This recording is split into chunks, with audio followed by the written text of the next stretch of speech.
Hello, and welcome back to Public Access. Um, this is episode I forgot to send it. 3. Wait, we're starting soon. Here we go. Hey, here we are. Oh, wait. God. Oh, no. Where's my browser? Welcome back to Who is the Mouse? Oh, my God. Okay, there we go. That's not me talking. And it was me talking. Um, welcome to Public Access. We're back again. And yeah, let's just go ahead and recap what happened last time a little bit. I've got this right here. Cool. So we started out with being trapped in the house. The evil house was catching fire. You found Elliot's body in the closet, and Elliot kept following you around. Eventually you broke your way out, bailed out the back window, and everyone went home. Dawn was mostly uneventful. We got the Deep Lake Lurker mystery hooked up with Erica now through an old acquaintance in the supermarket, I believe it was. Had some nice intimate scenes with folks to clear up some conditions. Erica talked to the sheriff about the report of the fire that was called in, and went to jail for that pretty quickly. And yeah, but the sheriff was sympathetic, more or less, and said, like, just don't cause trouble, and I'll try to stay out of your way, basically. Everyone else went to the camp to do some investigation during the day. We met some fun campers and fun counselors, some girls smoking in the woods.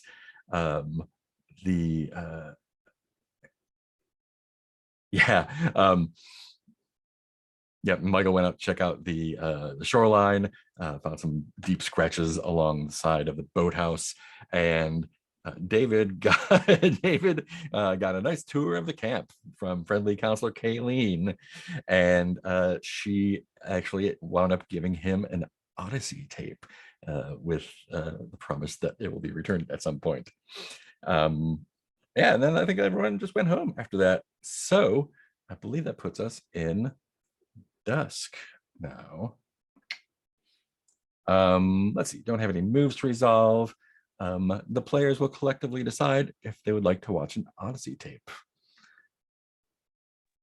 Do it. Yeah, all right. Starting the session off with an Odyssey tape, huh? Strong move.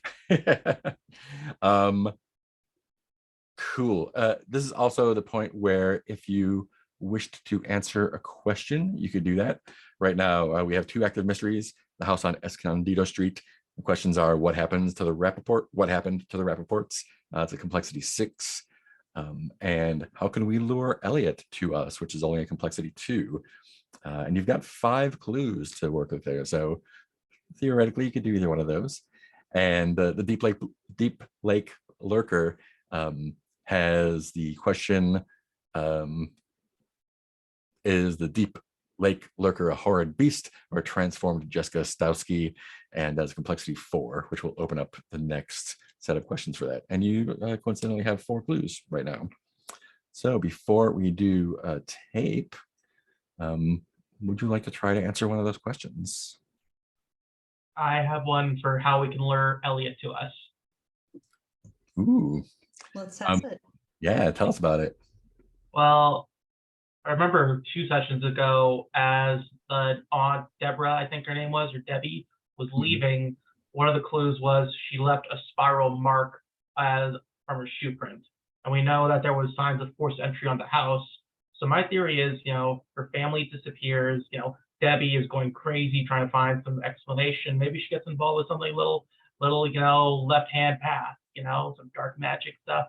So she goes, breaks into the house to do some sort of seance, and from there, she's able to somehow commune with the family. However, she's been tainted by the house, and that spiral is its mark on her. Nice. So maybe we can go to Debbie and ask her, hey, can you be an intermediary for us with David to see what we can learn. So do you want to try to answer that question with the clues? So I haven't gone over how to do that yet. It's I just assumed people know, but maybe not. So the way that answering the questions work, that is a move. The answer the question move. So when the Latchkeys have an open freewheeling discussion about how to answer one of the questions, once you've gathered enough clues, and that's half the number of the difficulty. So in theory, you could answer a difficulty 6 with 3 clues. And once you reach a consensus, you roll plus the number of clues minus the complexity, and we'll see how that works. So with a complexity of 2, you want to probably incorporate at least 2 clues into your theory, and then we'll roll to see if that theory is right or not. So it sounds like you want to use the spiral, where is it? Scorch marks in the shape of a spiral and signs of forceful entry carefully hidden after the fact. Cool. And so tell me what theory is again? That Deborah has been doing some rituals to try and commune with the family. How the rest of y'all think about that? We're allowed to use up to 3 clues, right? You You can can use as many as you want. yeah, you can use 5 if Okay. you want. I'd like to include the photo that shows a third child, to like, hey Elliot, come tell us who this is. Oh. I like that. Do you think it's a real child, or do you think it's something the house has inserted? We have not asked Casey Wilcox about if there was a third sibling, have we? Hmm. We Yeah, haven't- I think you could probably use the clue to just say that right now, that Yeah. there isn't a third child, that he had Yeah. mentioned it. Yeah. Yeah. We'll find out if that's true or not. Yeah. Good question though, before we roll back into things, how is XP tracked in this game? Yeah, great. So we have an XP track up here in the XP track. It's underneath your Dawn questions. And so at every Dawn phase, you will look and see which one of those questions you've answered. And for everyone you've answered, mark an XP. To keep track of your questions during the game, you can either check them off as you do them, or we can just recall them. But basically those 3 or 4 questions are how you get XP. Okay. And then once the Okay. XP track is full, you can choose an advancement, which is usually getting more abilities, increasing your abilities, getting an additional latchkey move, writing custom moves, or unmarking all of your items, which is fun. So we There's a list. check a box in the XP track for each question that's been answered in a Dawn phase. Yeah. I'm behind then, so I'm going to mark myself 3 XP because I have not been tracking it. Okay, cool. But I know I've answered 3 questions over the course of 2 sessions. Were those since the last Dawn, or so I guess was that from last session during the day, or is it from the first session as well? Both. Okay. Why don't we, do you know which, because you might be able to get more XP. Let's make sure we check the Dawn questions, the boxes when it happens, and then we'll turn those into XP during Dawn. And that'll keep it. But yeah, the 3 XP should be fine. I'm not worried about anyone. Cheating is not a thing. I don't care. Cool. Thanks for asking that. That's a great question. I may have skimmed over there. We can swap the Dawn questions after each phase, right? Yes. Yeah. After each, when you get the XP, then you can switch out the Dawn questions. Right. Did that answer what you needed to know? Awesome. Cool. Sweet. So it sounds like we are using the forced entry, the spiral, the extra child. And so are y'all saying that there is no actual child and that it's something from the house? I think so. Yeah, I like that idea. Yeah, Yeah. that works for me. Awesome. So- Everything else sound good for everyone? Cool. Who would like to roll for it? I'll go. +1. All right. Say a little prayer. Hey, a 10. Nice. Cool. So our moves tell us that this is good. On a 10, plus the answer is correct and an opportunity can be pursued. Great. So yeah, there was no other kid. Debbie is definitely tainted by the house in some way or another. It's left its mark on her. So you've answered how we can lure Elliot to us. That is done. And we've used those 3. Bam, bam, bam. Cool. So now, as a result of that,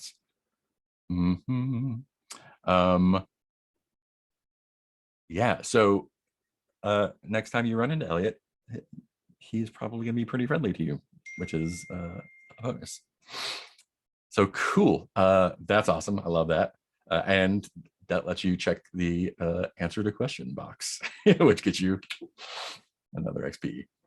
Oh, you didn't resolve a mystery. Sorry, it has to resolve the whole thing. Never mind. Said that wrong. Cool. So we're gonna be watching the Odyssey tape. Awesome. Which one do you want to watch? Do you want to watch the? We have the Happy Jack 06 duress signal pure white pretext. I don't think. Did we say which one you got from? What was her name? Kayleen. I don't recall. Okay, I think this one's labeled Affirmations 04. So would you like to watch Happy Jack or Affirmations?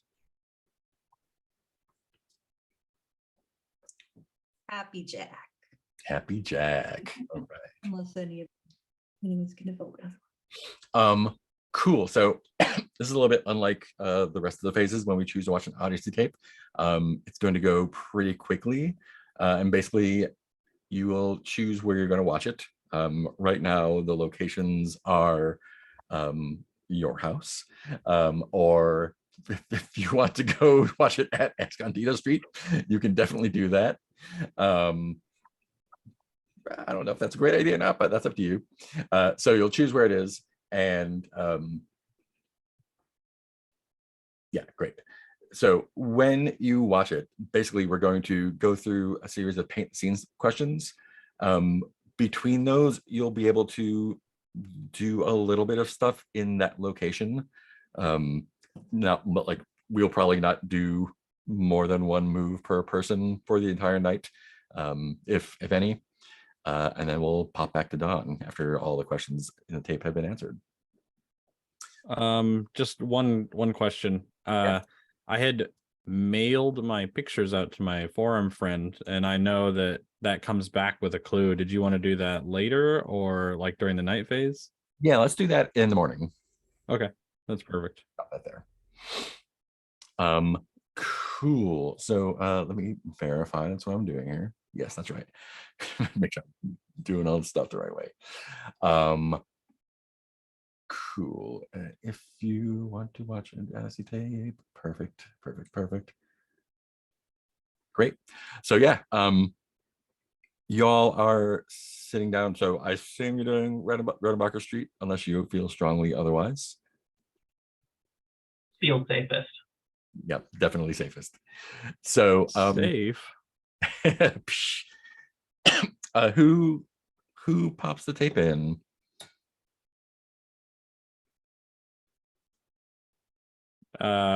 Michael will, for sure. He's probably excited.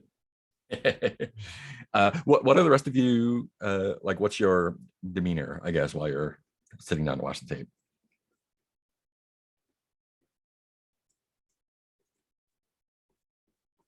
Do we allow smoking in the house? Ooh, good question. I guess sure. Are you 2004. gonna like sit by a window or something? Yeah, David will take kind of a seat on the windowsill, ashtray kind of beside him, and just light up. Nice. I think missed the Parker's question. pretty nervous about this whole thing. I missed the question because my call froze for a moment. Oh yeah. What's your mood or demeanor, or where you're gonna be during the watching?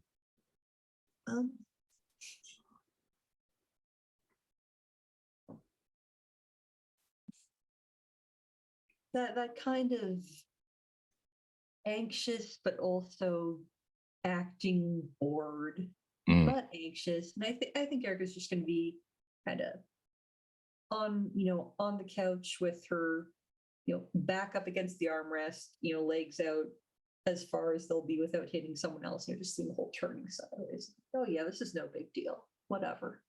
nice, nice. Cool. So Michael is popping in the first Odyssey tape. And it's got sort of like the blue pretext, like the old VGA text. It says Happy Jack 06 duress signal ? Pure white pretext ? It's a little janky still. And after a moment, it goes to black and then cuts sharply back into an episode of Happy Jack the Lumberjack and Friends, which is a children's show that aired on TV Odyssey. And this episode opens on a scene where Happy Jack, who is a crude wooden puppet wearing a flannel shirt and a little knit cap, has a little plastic axe taped to his hand, is comforting his friend Lucy, who is portrayed by a crying 12-year-old girl. So, Michael, I guess we're going to go with paint the scene. This episode is supposed to be taking place in the forest where Happy Jack works, but the set appears to be someone's poorly decorated basement. What do you see in the background that would definitely be out of place in a real forest? It opens and it's like a really wide shot. So much so that you can catch the edges of the set, and there's like yard debris cans. There's multiple like yard debris cans laying around, and that's what you catch as the camera kind of zooms in like an old Disney movie or something like that on its opening. And so you see basically a bunch of yard debris cans, but no yard tools anywhere. Nice. Cool. So this is where we hit pause on the tape. And if the four of you would like to start doing something or have any ideas for what to do in the immediate vicinity of the player for a few minutes before pressing play again, now's the time. I think Dave was just like, it's kind of a letdown so far. Yeah, I think Michael's like, oh, well, he puts his hand up. It gets better. Or so I've heard. So I'm holding you to that. And I'm going to get a beer. Anyone else want one while I'm in the kitchen? I'll follow Yeah, and I'm gonna I'll make take us one. some popcorn. Cool. Great. Beer and popcorn happen uneventfully, and sit back down and let's press play on the tape again. And this is going to be one for Erica. So when you hit play again, Happy Jack is explaining that Lucy is sad because her parents abandoned her in the forest. What did Lucy do to make her parents stop loving her? Ooh. This is supposed to be kind of messed up, right? it's supposed to be very messed up. Yeah, it's a real life girl with a little plastic lumberjack or a little wooden lumberjack. And this is this is Happy Jack narrating what this Yeah. one. Oh, she got a B on her spelling test. She was supposed to only get A pluses. That's understandable.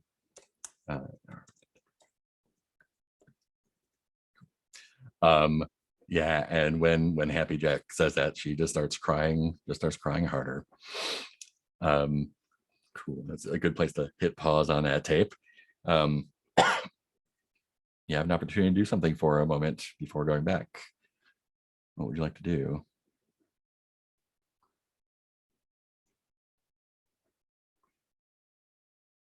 While it's Oh, paused.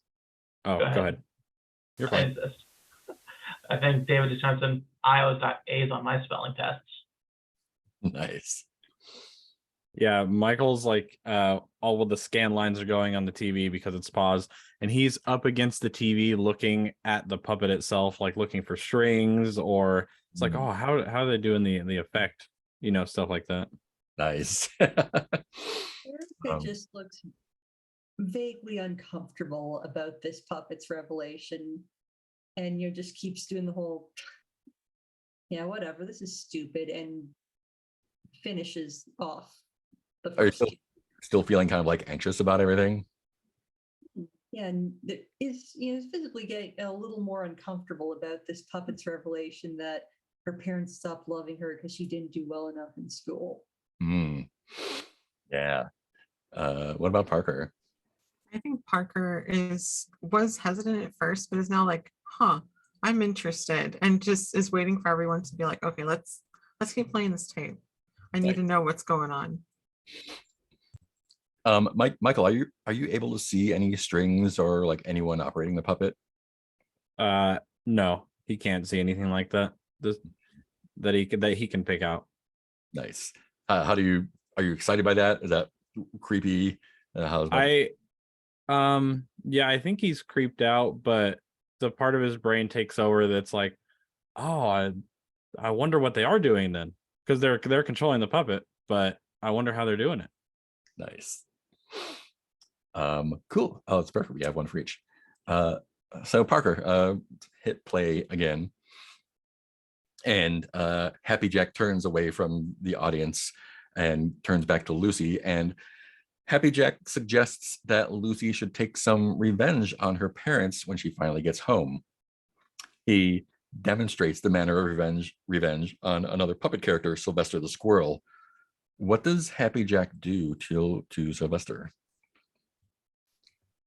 Mm, I think that the scene changed, and like another little set piece was brought in, and it's set up sort of like a tea party. So it's Lucy who's still kind of crying, and then Happy Jack, and then the squirrel character. And whenever Happy Jack is saying like, oh, like you should do something really nice for your family, and is making this tea, but instead of tea, they put you see a very like a bottle of poison, with the skull and crossbones, and like generously pours that into the teapot and then serves it to, in this case, the squirrel, and says that would be a very nice present for your family. What happens to the squirrel when he drinks it? I think it gets those like X's on the eyes and dies. And then I feel like it is dragged off screen. Mhm. So now it's just Lucy and Happy Jack at this tea party scene. Fantastic. I'm curious, since these are puppets, how are the X's on the eyes achieved? Do we see someone put them on, or do they just appear, or I feel like some- there's like a quick cut. Yes, awesome. Cool. Love it. Cool. That was fucked up.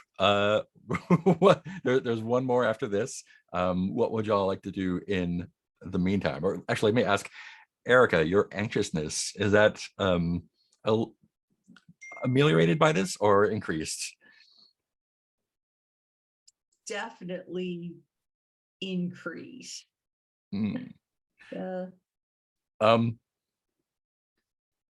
What's Erica's feelings in general about the Aussie tapes? Does she think they're like, they're just whatever weird tapes, or does she think there's like something to them, or what? well, this would be the first time she's seen one. Only ever heard the urban legend. So she doesn't think there's anything to this tape beyond it just being, someone twisted who thinks they're trying to like one up old Itchy and Scratchy episodes or something. So it's fucked up. It's bothering her, but not because she thinks there's any kind of other outside otherworldly weirdness to it. Clearly has nothing to do with the house or anything. Is she bothered that the person who made this tape might still be around? Ooh, the as she's kind of looking at the television to see, to see any clues of where in Deep Lake this might have been filmed. Yeah, that thought crosses her mind, Hmm. and I don't know if it's bothered as much as it is, I want to track that person down. Nice. Do we know if all the shows were filmed at TV Odyssey, or was that just where they were broadcast? That's just where they were broadcast. Mm, Michael, how is your perception of the puppets changed from last season? I think he's still in like filmmaker mode a Mhm. little bit. It's probably like, I think he 100% acknowledges he's probably sitting closest to the TV, so he turns around and he's like, "Oh, that's fucked up. The poison." But other than that, it's like almost like a gag, I think, to him. Cool. What about Parker? I think Parker is fully invested and keeps trying to like scoot closer. So Michael and Parker are sitting like side by side, but Parker's just like, what's going on? Perfect. Cool. And I think this last one is for David. You hit play, and it's a short episode. The episode ends and the screen fades to black, but audio can still be heard. Lucy whispers something to anyone who might be watching. What does she say? Cigarettes are yucky.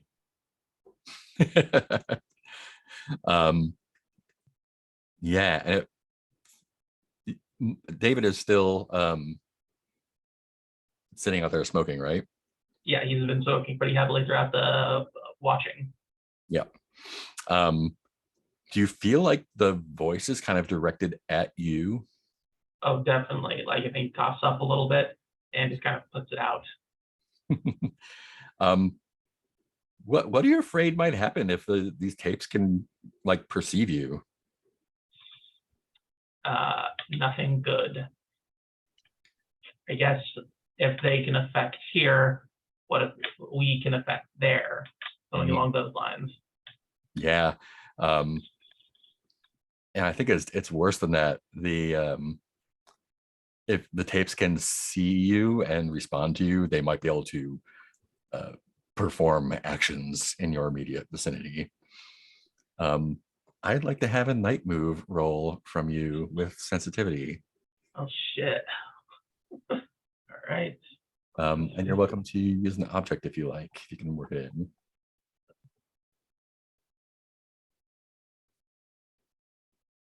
I will mark off my Dale Cooper-esque coffee cup Excellent. and just say, like, I just kind of take a sip from it, and it kind of comforts me that damn fine coffee within fortifying me against, the spirits of the Odyssey tape and such. Excellent. Cool. So that'll be 3 dice, top 2 -1.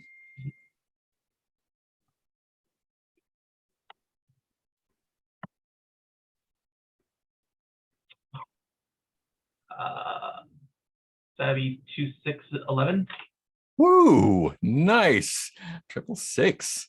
Amazing. Cool. Yeah. So you definitely have this. Like you feel like you kind of established that this is true.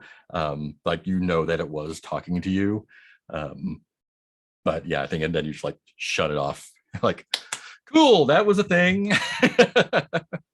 You guys all heard that, right? You all heard that? Well, smoking is bad. I didn't see the goddamn puppet smoking. Yeah, that's true. That's true. Yeah, that was kind of random. Parker, any response to that?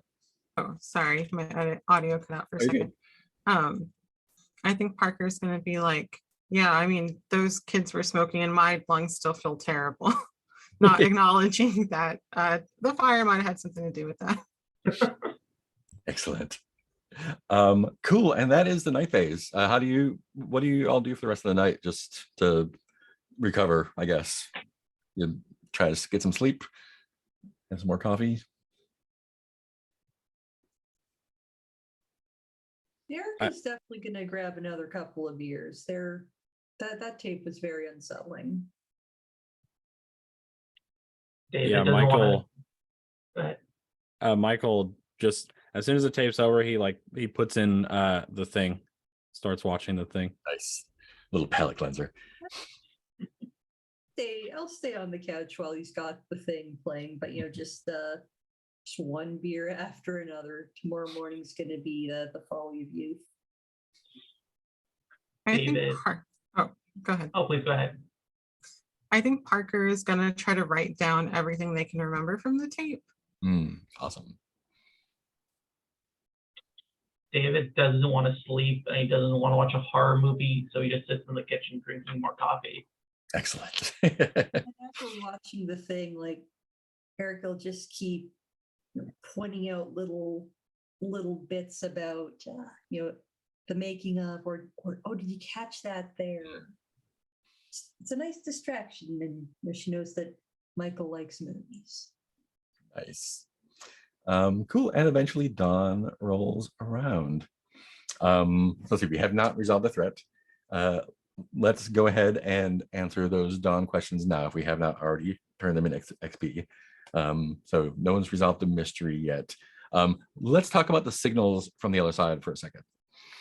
So when you've marked your first key of desolation, the sandstone arch, that unlocks another dawn question. Did you receive a signal from the other side? Basically, the signals from the other side are coincidences or synchronicities, something that matches between the real world and something that happened on an Odyssey tape. So, and that could be something that you saw in the tape kind of reflected in the real world, or vice versa, something in the real world that you see on an upcoming Odyssey tape. Since we've just watched the Odyssey tape, if you can think of anything that happened, and I guess this is just for Michael, because he's the only one that has that one marked. If you can think of anything that happened to you in the past day that matches up with something that happened in the video, you can mark that box and take XP for it. Otherwise, everyone keep an eye out for stuff that we saw here, and I will do the same and let you know if something's happened. It's also not necessarily a passive thing. There was yard debris in the basement, so maybe you like describe yard debris somewhere. Bam. Well, I was kind of aiming for the lack of tools in the basement, the tools we found outside in the house. Yeah, take that one. Perfect. It occurs to me we never checked out the basement of Escondido Street. Did not.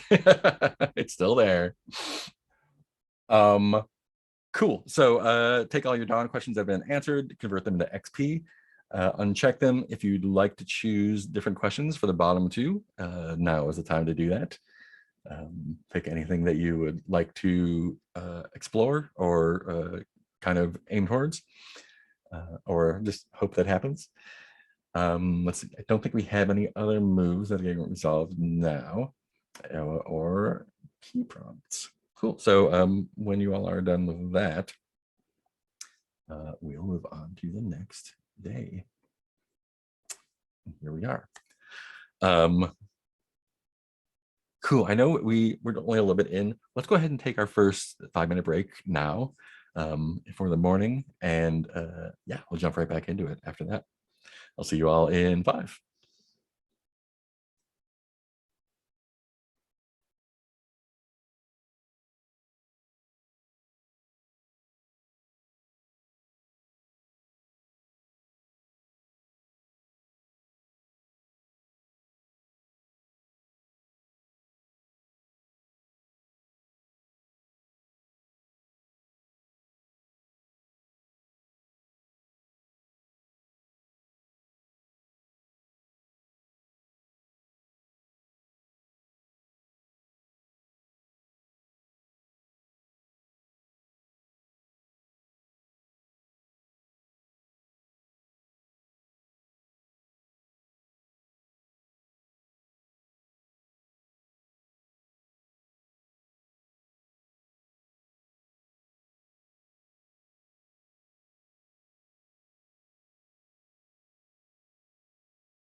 Righty, welcome back.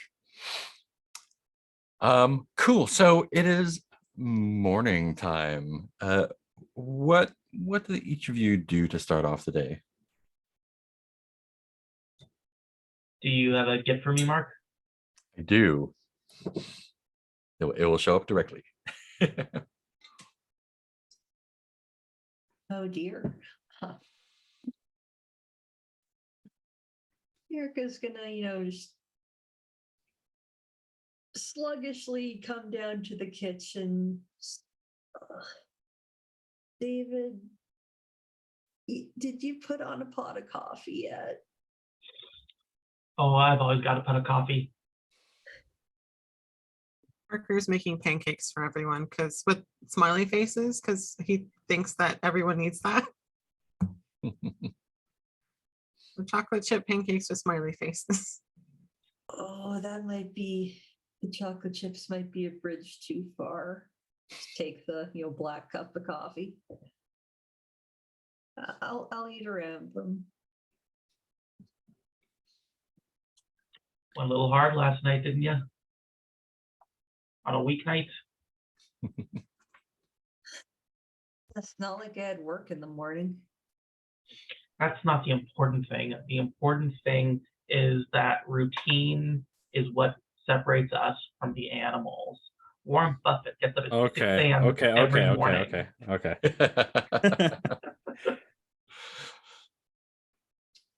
Michael, do you have a habit of checking your forum stuff in the morning, or is that a later on Oh, thing? 100%. Yeah. Yeah. You do have a message from Spooky Mike 73. He did get the photos, and the message he sends back to you, the private message, is something along the lines of that's awesome that you got in the house, super hardcore. These are great. I'm going to scan these in and put them, send them to the appropriate places. Did anything weird happen? You clearly made it out okay. Did the house try to kill you or anything? Smiley face. And he says, well, cool, here's what I've got. I was hoping to get photos because other folks have sent me stuff, and someone did take a picture from inside or from outside, like through the window, and there is and he sends you the attachment, and the photo, after it loads, is like clearly, it's kind of it's clearly taken at night. You can kind of see the window reflection a little bit, but it is in the I want to say living room, but I'm pretty sure that's right. Yeah, it's in the TV room, and on the wall above, like the couch facing the TV, there is a series of numbers, like maybe 9 inches high each, kind of dripping. Looks like it was blood, but it could just be paint. It's hard to tell in the grainy photo. It's a series of like 16 numbers in a row that don't seem to have any immediate meaning. And he just says, were those there when you went in? I didn't see them in your pictures.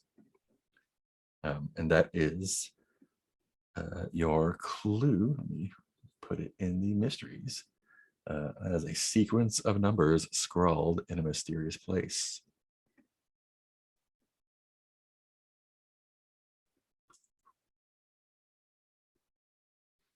How do you respond?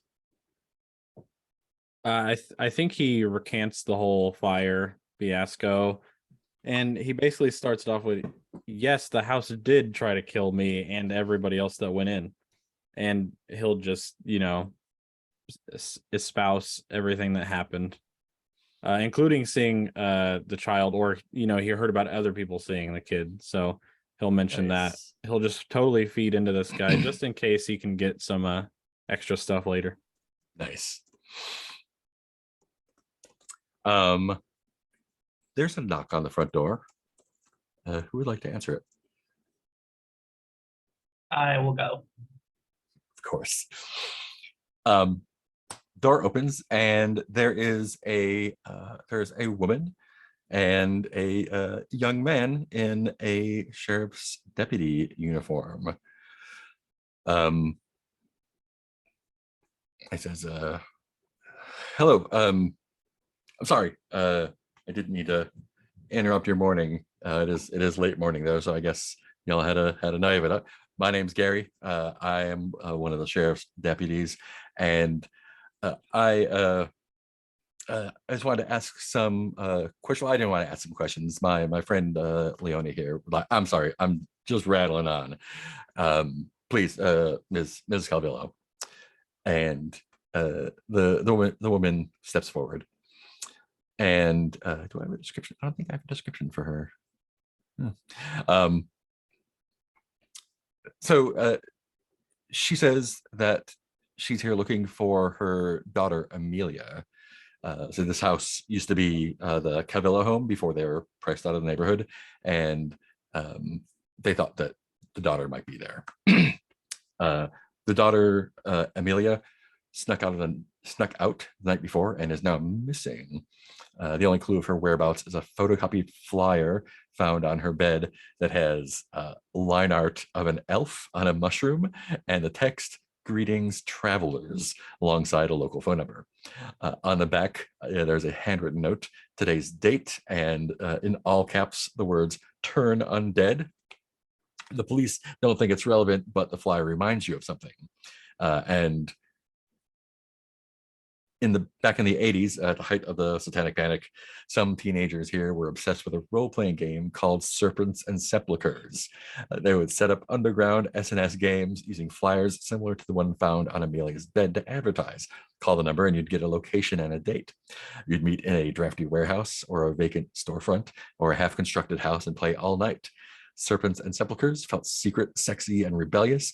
These teens called themselves the Black Leaf Circle, and the rumor then was that they knew how to perform real magic. These secret SNS games came to a halt when Bastion Dare went missing. Police waved "Greetings, travelers" flyers on the nightly news asking for help. Curfews were put in place, and the subculture died out. Bastion was never found. And yeah, David, you actually had an older sibling who was Bastion's classmate. What do you remember about how the disappearance affected them and their circle of friends? Well, I think, he was involved with the game in some degree, and we go out with them, play. Didn't really think much of the supernatural stuff, but he was, buddies with Bastion. I think after the disappearance, they all just fell out of touch, Suddenly the people were kind of in the inner circle, the group wanted nothing to do with them, and it became too hard to be around each other. Yeah, cool. Great. So this is your third mystery here. This mystery is called Greetings, Travelers. There's two questions to answer, and they are like parallel. You can answer one or the other. First one is complexity 6, and that is, where are these new flyers luring kids? So what location? So the opportunity that you open up after that, you resolve the mystery by locating the current location of the underground game of SNS and then convincing the would-be gamers to give it up. The Black Leaf Circle will be an ongoing danger in the campaign. Or you could do the complexity 8 one that asks, where is the Black Leaf Circle's lair? And that lets you resolve the mystery by confronting the Black Leaf Circle and convincing or forcing them to leave Deoria County. They will not be an ongoing danger in the campaign.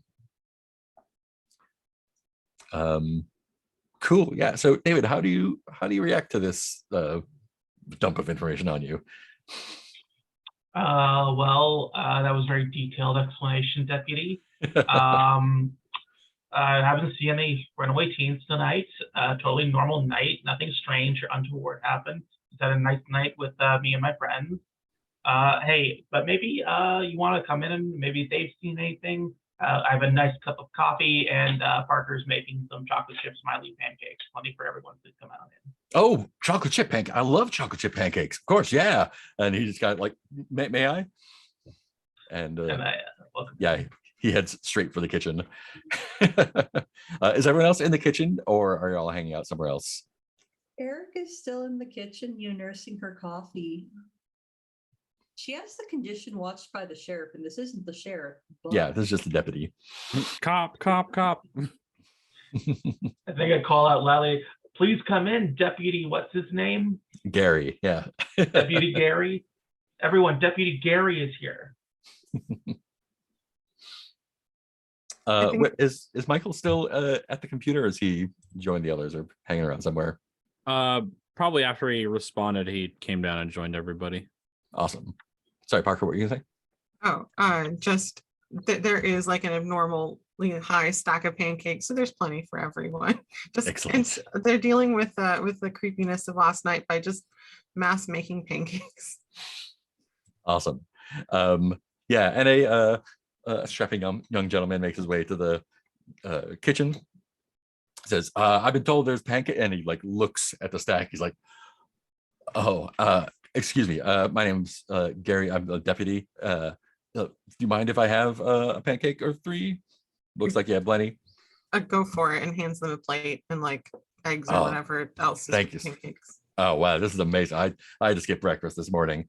This is wow, just running on coffee so far. Hey, you look familiar. You were at the station yesterday. Yeah, yeah. Hi, that's me. You get everything worked out? Did Seems like you were talking with the sheriff for a while. I'm sorry. Did you come here because of that? Oh no. My I'm just helping out a friend. Her daughter went missing. She's only been gone for a day or three, but yeah.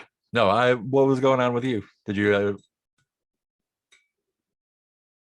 Oh, were you just- in did trouble? just Catching up with Sheriff Bill, you know. Oh yeah. He's a busy guy. I'm surprised you got some of his time. I'm a people person. David, are you out on the in the living room with Miss Cavillo? Yeah, I think I bring her a cup of coffee.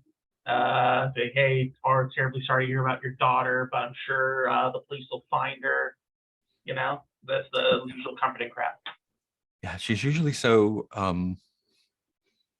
I mean, I don't want to say obedient, but she's been a very she hasn't been in a lot of trouble, and this was a surprise. Oh, kids rebel. Not me specifically, but my older sister. She was in this game, don't you know? Oh, I'm not Doggone. familiar with the game. It's called Uh, Serpents and Sepulchres. It's like Dungeons and Dragons. It I never sounds played it myself.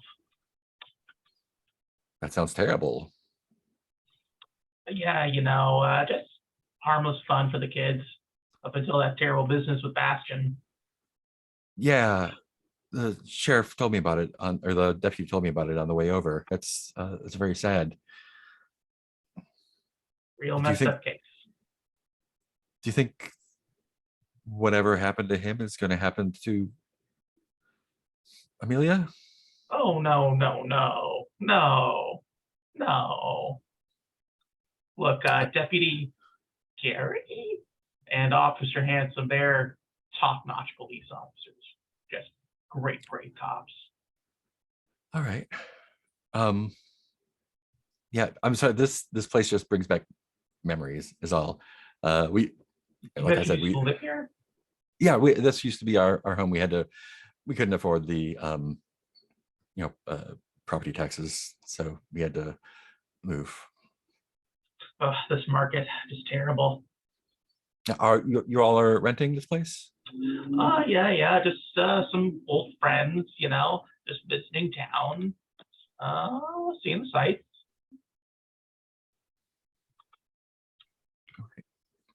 When you lived here, was there anything strange about it? Anything else that may have contributed to your move? Here? No, I mean, it was a lovely place. I miss it. It looks like they've done some upgrades, but I mean, nothing out of the ordinary. Just a normal family home. Did Amelia like it here? Oh yeah, she loved it. Yeah, she had a wonderful childhood here. Which it must have been hard for her to leave, huh? Well, everything takes a little bit of adjustment. but life has to go on. Can you tell me which room was Amelia's? Yeah, I can take you upstairs and show you.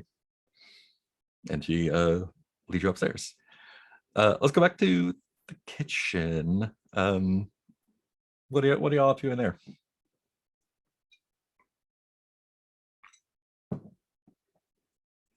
Did they bring the flyer that you talked about? Yes, they did. Yeah. Yeah, Michael's looking at that. He's probably going. He would love to call the phone number that's on the flyer. Awesome. Yeah, and Gary's just putting pancakes away. Like, oh wow, this is I miss this. Y'all do this every morning? I should come by more often. You just hear from the other room, warrant. What? Yep. I warrant these pancakes are delicious. You know what I mean? Yeah. Yeah, he's so just fucking with them. I have to make a phone call too. I'll be right back. Have another pancake. Eric is actually Cool. gonna Make a phone call. Excellent. Michael, are you going to call the number on the flyer you said? Cool. Let's make a investigation roll for that. What do you feel might be the right stat for that? First, does anybody have a link for the die roller? I must have It's misplaced it. in the info tab of the character here, but I will copy it to chat here. Nope, you got it. Cool.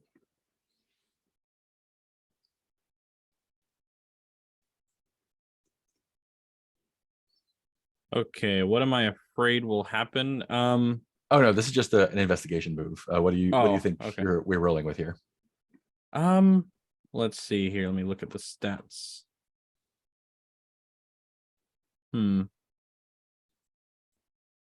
I mean, I could see a composure. I guess it depends on if a person answers or not. Yeah. Composure or presence, maybe. Yeah, let's do presence. Probably Okay. if you're gonna be chatting with folks on the inside. Do you feel like your horror masker makeup kit is gonna help you out there? I do not.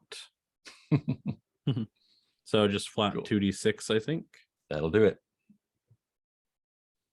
7. 7. Great. Yeah, let me see.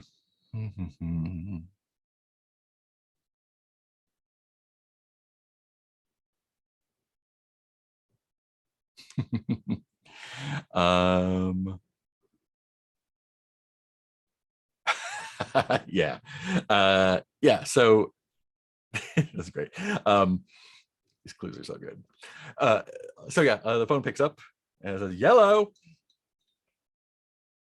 Who's this? Yeah, I'm calling the number I found on a flyer. I was pretty interested. Flyer. I never put out any flyers, but Oh. what can I do for you? Oh, may I? My name is Michael. May I Randy. ask who Randy. Oh, Yeah. okay. Yeah, it looks like somebody used your number for an SNS flyer. Do you know what SNS is? Does that ring a bell? Like a sex thing? I don't think so. Huh. No, I It's just a- gave this like number a out to folks who role-playing wanted to buy game. some. What? A what? Yeah, like a role playing. Oh, buy some what? Some what? I'm sorry. Were you calling to get a hookup? Yeah, I think so. All right. What That's do you what need? What do you got and for how much? Just the usual. That's about God, I don't know what are weed prices in 2004. It's like, Some. $80 an ounce. I don't know. Okay. Where can I where usually do you drop off pickup stuff? Oh, over at the convenience store, Circle K. The convenience store. Okay. The one. Yep. All right. Yeah, over in the shopping center, over on the northwest side of town. Okay. Is there a time usually you do that? Is there a time I don't? That's fair. That's fair. Okay. I'm trying to think of a way to coax a clue out of this guy. Oh, this is gonna be a clue. Oh, okay, good. All Yeah. right. Yeah, okay. Shit. Well, let me give you a call back in like 30 minutes. How's that sound? You bet I'll be here anytime. 7-Eleven, we're always open. Sweet. I'll see you at Circle K. Got it. Okay. And the clue here is great. Mr. I'm just gonna drop this in the mysteries tab. Our first clue for Greetings Travelers is a guy with a mullet and nunchucks brags about buying beer for teenagers. That's Randy. He's always out at the corner store. Yeah. So yeah, he'll probably be there anytime you show up. Okay, cool. Nunchucks, you say. Yeah. I know a guy who uses nunchucks. Yeah, awesome. Cool. So Erica, what call were you making? She kind of hurried up to her room there to get the card out of her wallet and call Sheriff Bill to ask, why did you send a deputy to my house? You said they were going to leave us alone for a few days, and now there's someone at the door. What the hell is going on, Bill? Yeah, and he picks up. He seems kind of clipped. Like, yep, Sheriff Hanscom. How can I help you? Sheriff Bill, it's Erica Schrader from yesterday. Hi. Is there another fire? No, there's Deputy Gary. What about him?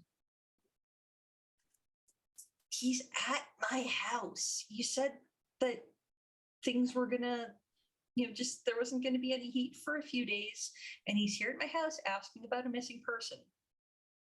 I'm sorry, I don't know about any missing person. Gary's just supposed to be on patrol right now. Okay, well, he's here asking about someone named Amelia. who used to live Amelia. here. Oh, you're at the old Calvillo place, right? Yeah. He's asking about who's missing? Yeah, is something wrong? Not that I know of. Did he say there's something wrong? What's he No. doing? He right now he's eating us out of house and home. He must have eaten 12 pancakes already. Yeah, that sounds like Gary. Well, I'm sorry. I didn't send Deputy Gary over there. If he's bothering you, I can give him a call right now and have him run back. I think it would be very appropriate to call off an unauthorized deputy doing stuff behind your back. Yeah, I'm definitely bring him in and ask about that. Thank you for letting me know. Okay. Bye. Cool. And anyone in the kitchen, like immediately there's a cell phone ring. And Gary picks up and like looks a little what's Parker doing while all this is happening? I think Parker was trying really hard not to talk to the deputy because they do not want to talk to a cop in their house. So they were like, oh, gotta clean up these plates, gotta pick up the plates from in front of you. So all the dishes are washed, so they do not have to talk to anyone. And I think they're gonna go upstairs because they heard David and is it Leona Calvillo, yeah. going upstairs and wants to see what they're doing up there. Cool. Yeah, I think you walk in on Leona and David, and she's just showing he's pointed out whose room do you think is Amelia's room?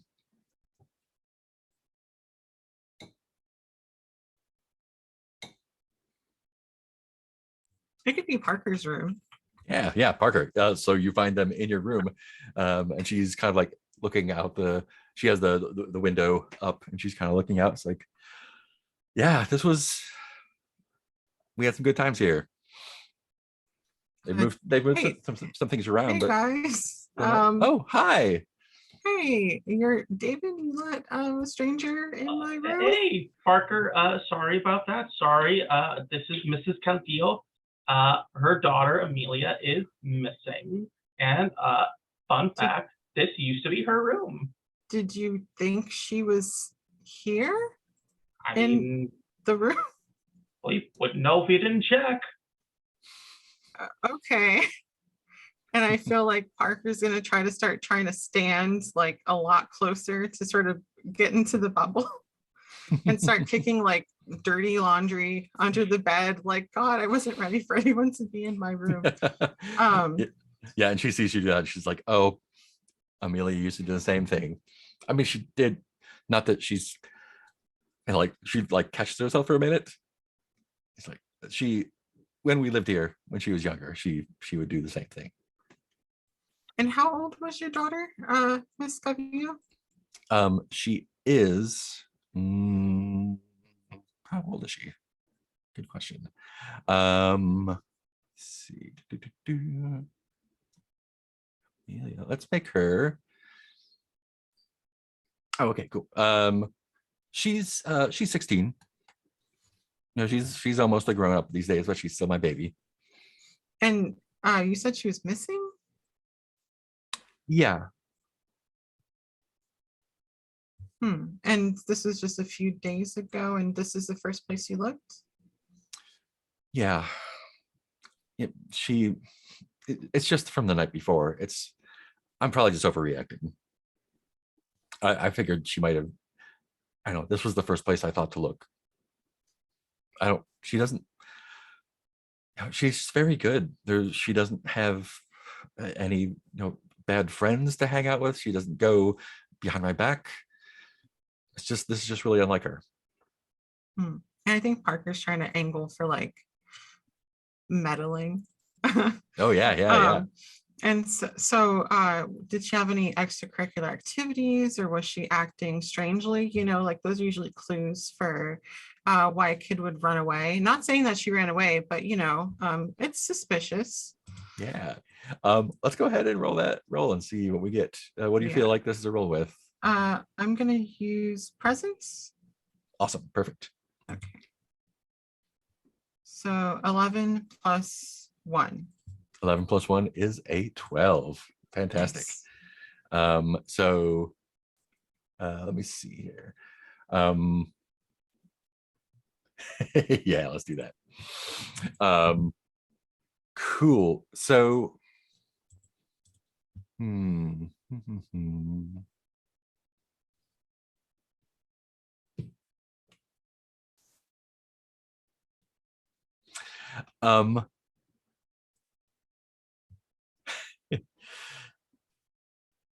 she says, I'm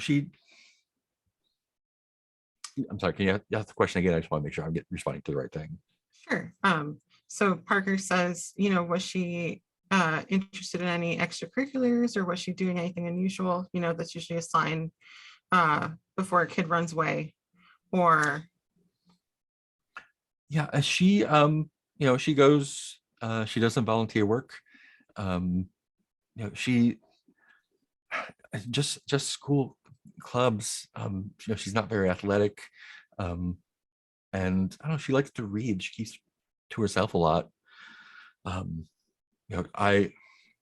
The sheriff told me, or the deputy told me about this snake game, and Snakes and sepulchers. Snakes and sepulchers. Snakes and sepulchers. It's a type of tomb. Oh, I don't know about anything like that. I'm sorry.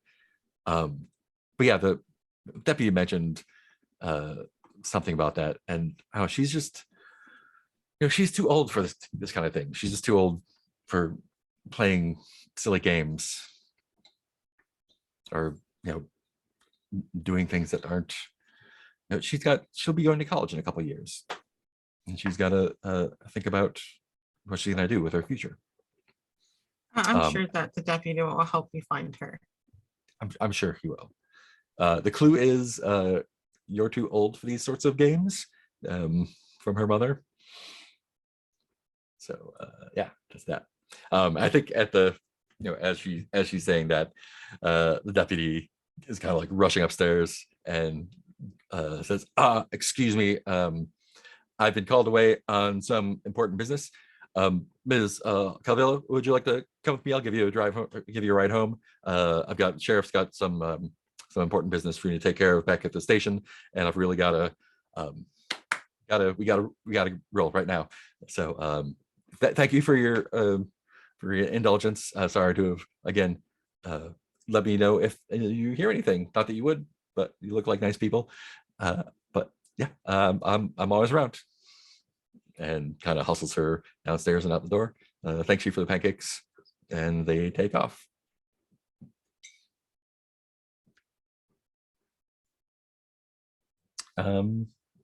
Yeah, what would you like to do with the rest of the day? With Parker's permission, I'd like to toss their room to see if maybe this kid had left something like under a floorboard, had like a little hiding place where they hid stuff they didn't want their overbearing mom to see. Ooh, good stuff. Yeah. What do you think that is an investigation move with? Maybe smart, like maybe I'm trying to be very thorough with it. Check like, the places a teenager would like try and hide stuff. Yeah, that sounds perfect. Let's go ahead and roll +2. That's your reason, right? Yep, do. Cool.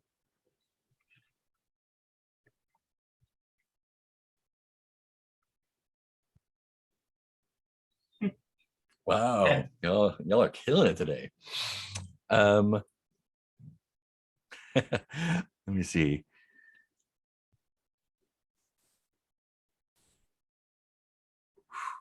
Yep. So yeah, where, like, what's the last place that you look that like someone would never really look for something? I think I do the thing, I go to the closet, try to check, I check under the bed, and I'm kind of scratching my head when I step on a piece of on the floor and hear like a long screech. And I Mhm. realize there's a opening in the floorboard, and I find a cubby. Excellent. Yeah. And yeah, so it kind of bumps up against the carpet, and you have to actually like cut some of the carpet open and pull it apart. It looks like when they moved out, someone remodeled and just kind of put carpet over the hardwood because that's what they do, and didn't bother to check. And yeah, there's a little cubby hole in there. And inside, you find a little like a little pink bag with a zipper on it, and inside there's a few things. There's a contact lens case. You open it up and it has colored contact lenses in them. There's a long black wig and some latex pointy ears.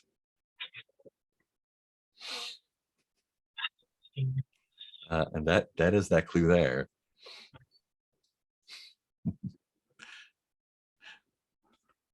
What are the rest of y'all doing?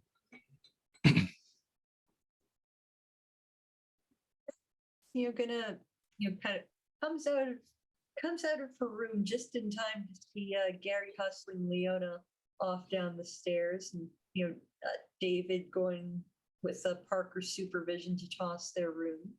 Mhm.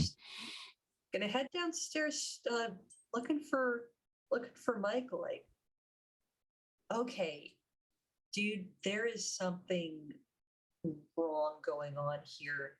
That deputy, okay, like, I called Sheriff Handsome. He didn't send Gary here, and he was acting weird. You know how the other day he was all like the nicest guy in the world? Today he's like just acting weird. What was he doing that made you think he was acting weird? He was talking funny, like, man, I don't want to talk to you. Go away. What's happening? I don't know what's happening. Whereas yesterday he was all like, oh, golly gee, Erica, I just want to make sure nothing bad ever happens to you. Okay. Something is up with Gary.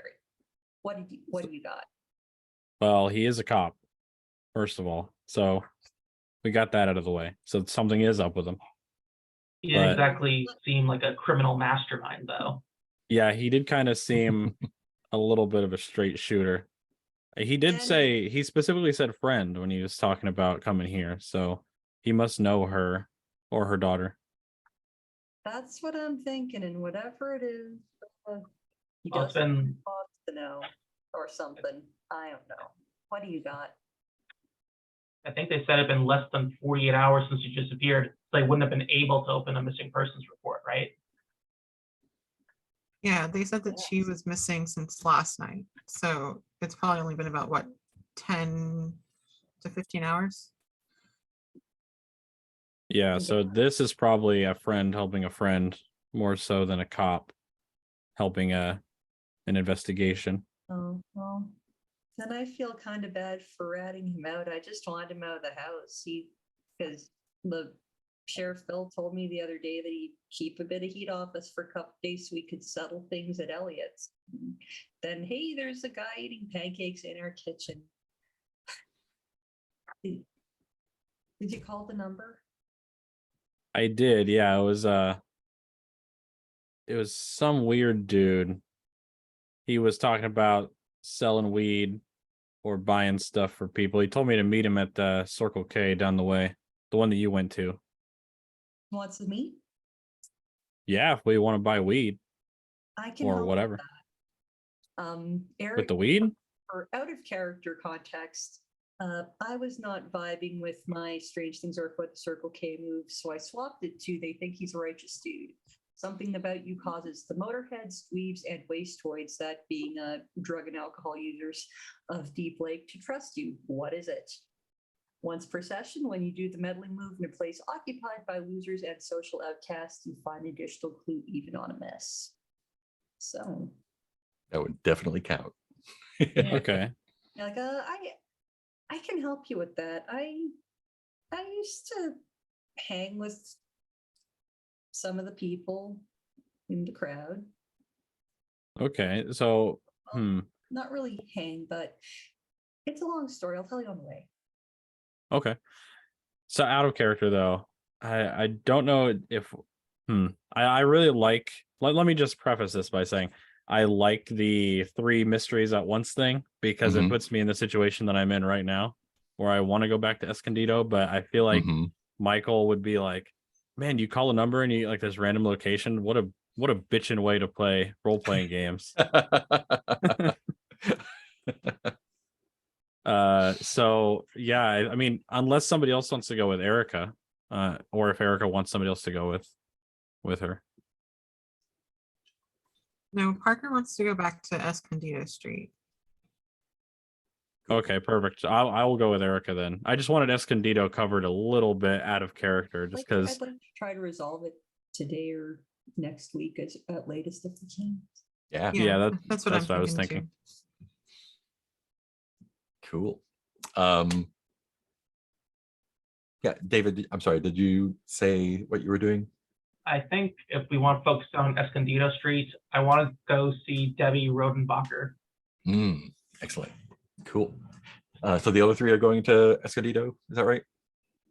I'll go with Erica to meet the cool nunchuck guy, Randy, yeah. Randy the Savage.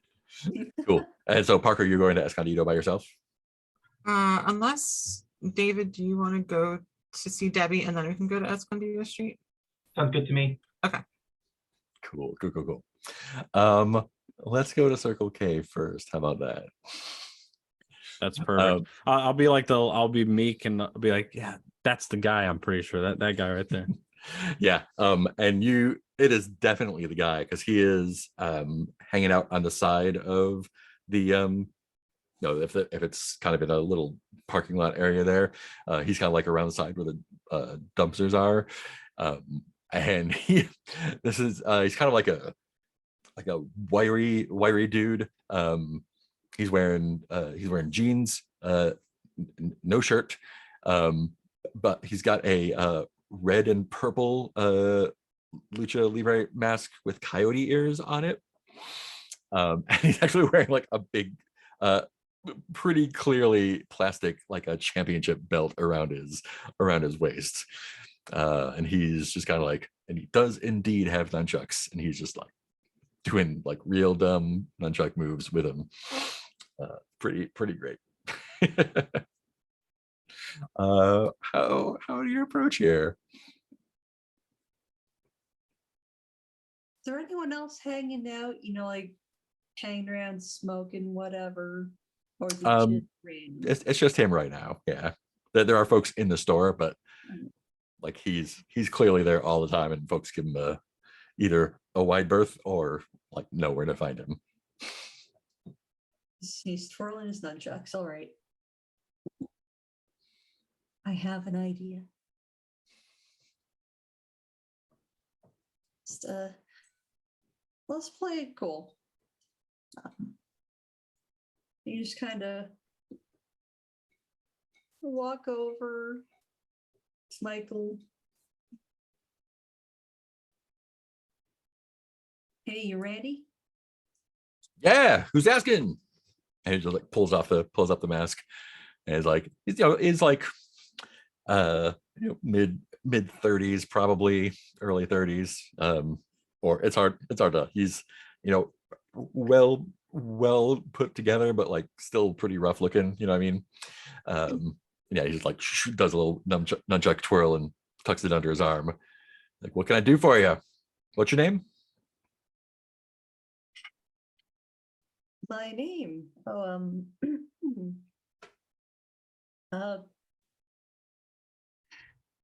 why not? It's Eric. I used to know a few folks around here. My friend here, we got the flyer, Oh, Monster. Sorry? And he rummages around back behind the dumpster there for a second. Monster. Yeah, Yeah. great. He tosses you an energy drink. What about you, kid? Yeah, he pulls a Monster energy drink out from behind the dumpster. Like, how about you, champ? I'm a Red Bull guy myself. Ah, and he he pulls out he's got a little pocket knife, and he just like jams it in the can and shotguns it, smashes it, Damn, this Toss- guy's a tosses beast. it in a dumpster. Erica. I mean, that's Oh, are you the one I called before about the weed? Well, I mean, no, that wasn't me. Oh, all right then. I mean, I called you, but don't just be yelling that shit around, man. But anyone want some weed? That no one cares, man. It's cool. It's all cool. it's true. It's true. Don't worry about it, Michael. It's oh my gosh, what was his name? Yeah. I used to hang around here when Dode and Brandon and the others were hanging out. I know that was a while ago. I used to make little movies. Everyone needs a voice. What kind of movies? Oh, just I mean, mostly just documentary kind of stuff. Just letting people tell their stories. But sometimes we have a bit of fun if someone brought a skateboard. Look, man, the weed is nice, and everyone Yeah, it needs is. to get paid for their time. But And he's kind of like bopping up. He's like almost as like he's got earbuds in, but he clearly doesn't. He's like he's just listening to his own music. I'm looking for a little extra help too. Oh man, I don't deal in anything stronger. Sorry, man. You don't do what? I don't deal in anything stronger than weed, man. Got to keep it natural, right? No. That's cool. Not that kind of help. Are those nunchucks in your coat? Yeah. Got to keep the evil away, right? I haven't seen one with a finish quite like that before. May I? Yeah. Like does a little twirl and hands it over. Let's see your moves. Do a little flourish from, I can't, Blood sport. sure, blood sport.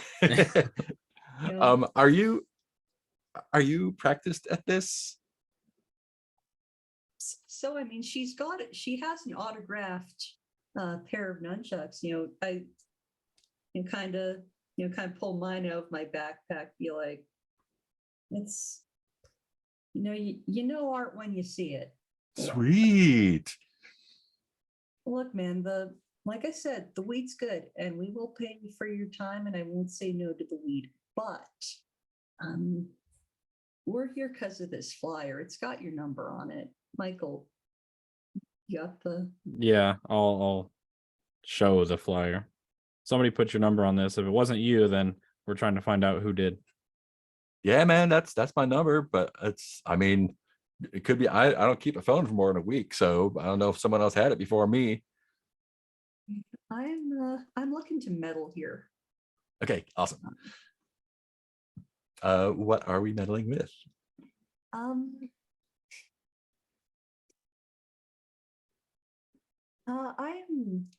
am meddling with my presence. Yeah, that sounds right. Yeah, hey,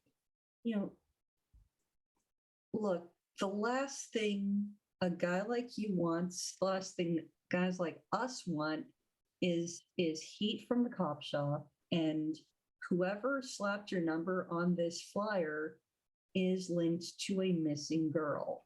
Oh shit, no, really? Do you want to use your nunchucks as an item? This seems like the time to use them. Nice. There was never a more perfect moment for Jean-Claude Van Damme signed in nunchucks. Yeah. No finer time. So that's going to be a 2d6 plus 2. 3d6 top 2. 3d6. Yeah, because you've got if you're using your item, you roll 3d6, take the top 2, and then you'll add your reason, which is 1. Okay. Yeah. So, wow, that's a terrible roll. Ooh, but that it's still a that brings- 7. For those following along at home, I rolled a 5 and 2 1s. Mm-hmm. Yeah, if you hadn't used the nunchucks, it would just be a 3. So well done. Well done. Yeah, I think I have a perfect clue for you. Where did it And, go? I believe do I get an additional clue as well, or is this the? Yeah, you definitely do. He definitely counts. That whole move is perfect for this mystery there. Yeah. Uh-huh. Oh, I think I have 2 perfect clues for you, actually. Let me get this one, and where was that other one?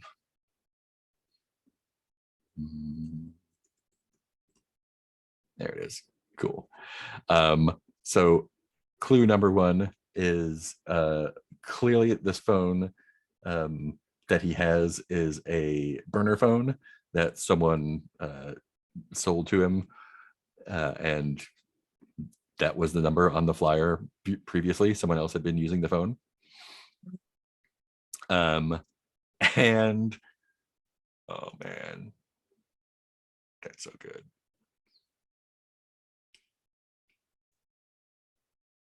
So tell me again exactly what you're asking so I can position this correctly. I'm asking him for some kind of visual recognition on this flyer, and if this works sequentially, then the question, well, he told me there was a burner phone, it was a burner phone. Mhm. Then the question is, who'd you buy the phone from? Excellent. They're playing you, they're setting you up, and now there's a cop showing up involved. Yeah.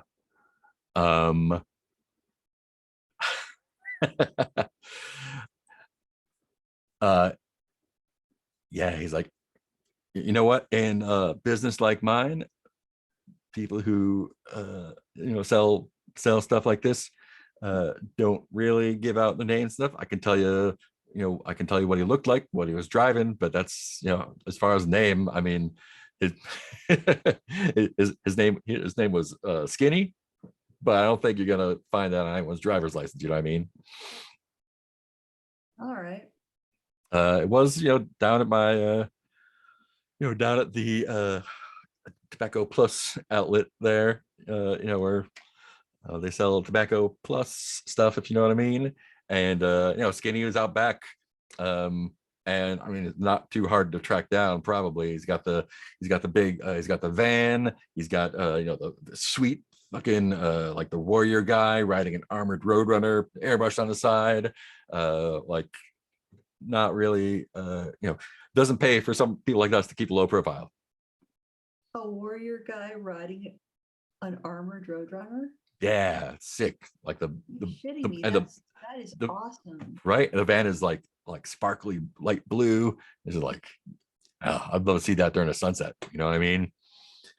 All right, right. Yeah, he got a place he docks at night. Not me. All right, well, we'll keep an eye out. It's good enough for me. Yeah, Michael, you want anything?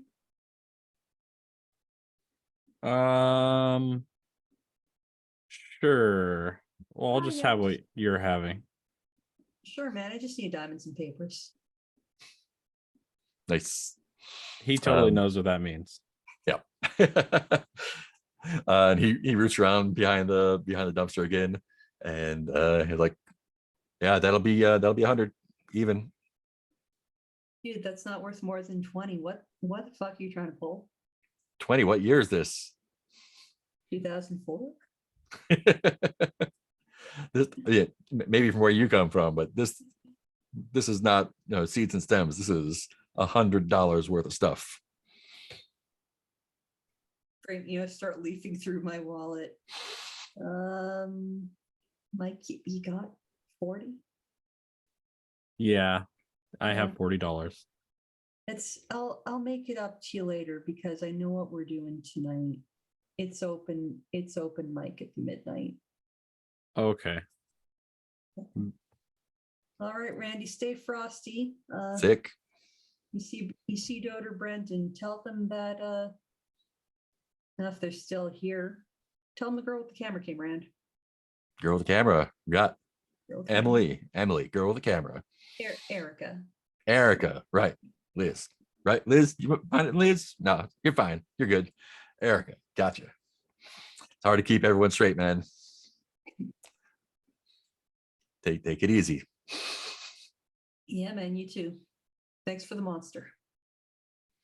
Ooh. Howls And he as you walk disappears. away. He disappears. He's gone.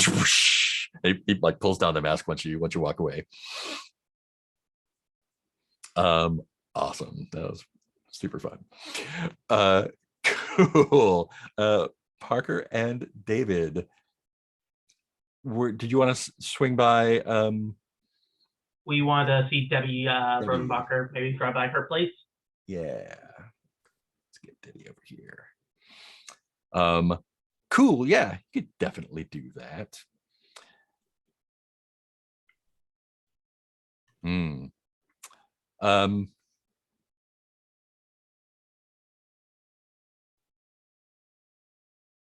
Yeah, so she lives down the street,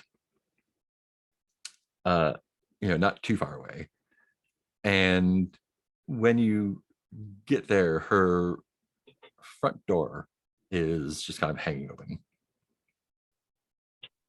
I walk up, knock on it loudly, and was calling Debbie. Everything okay?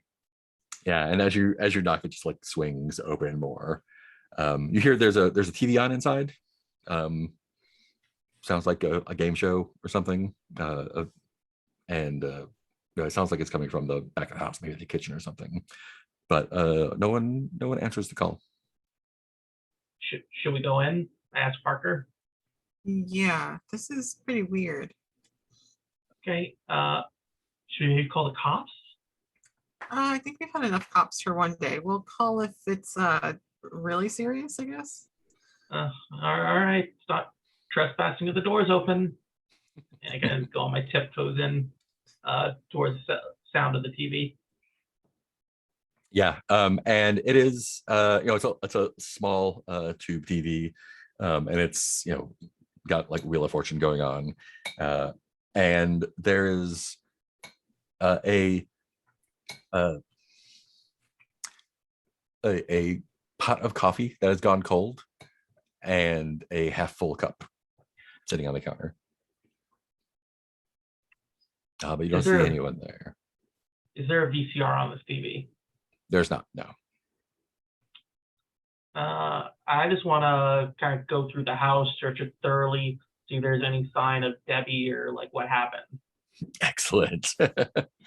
Yeah, it looks like Debbie has, it's her house and she has been there recently for sure.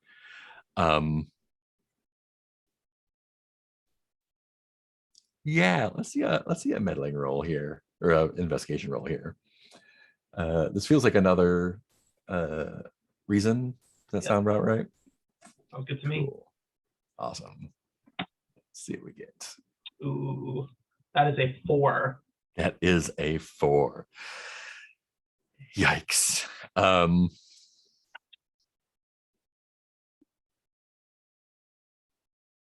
Hmm. Hmm.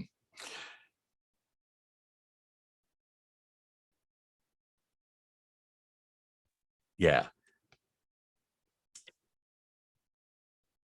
You don't find anything out of the ordinary in the house.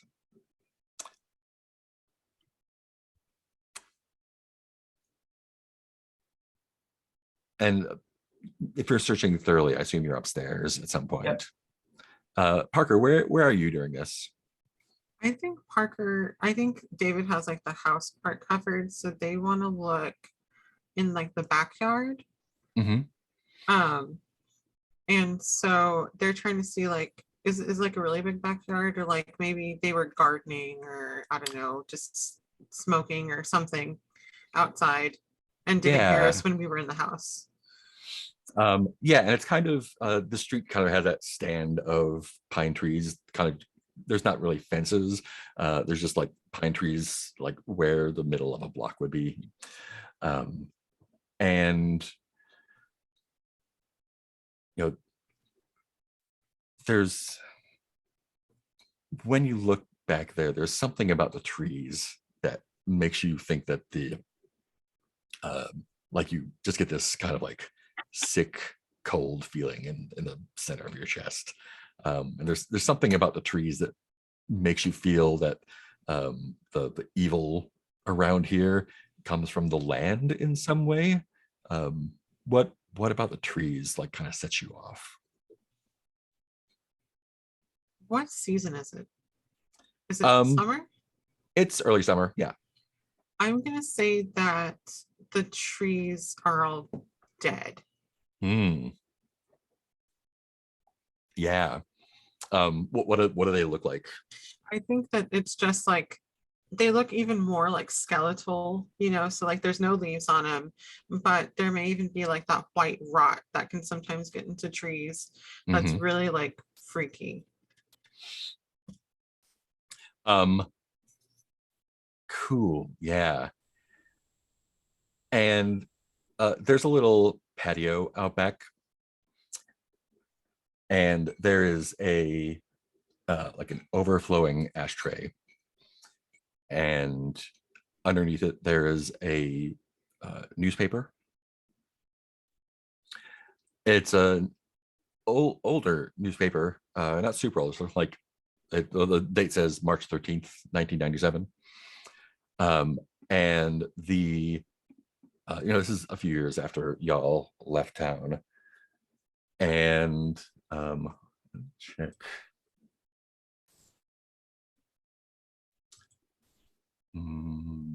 Sure. Okay. There's a story on the front page. It's not the front page story, but it is circled in red, like ballpoint pen, and it's it feels like it's reported almost offhand for what it is.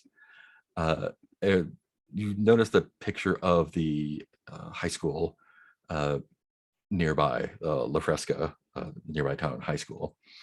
And the story is from 1997, and it is about 19 students from the school who all climbed up to the top of the school, 4 stories up, and recited the Pledge of Allegiance together, and then they all jumped. None of them made it. Is that veiled enough for folks? Okay.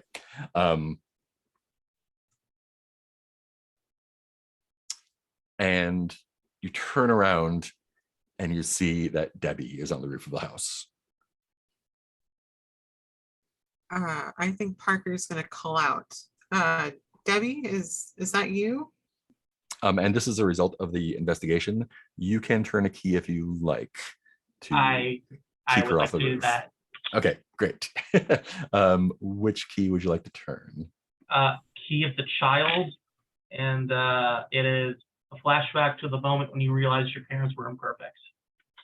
Cool. And you can do that now, or you can work it in later, as long as it happens before the next dusk, I think is good. I want to say when I was like 8 or 9 years old, my parents woke me up in the middle of the night, me and my older sister, and they're like, "Hey, we're gonna go on vacation right now."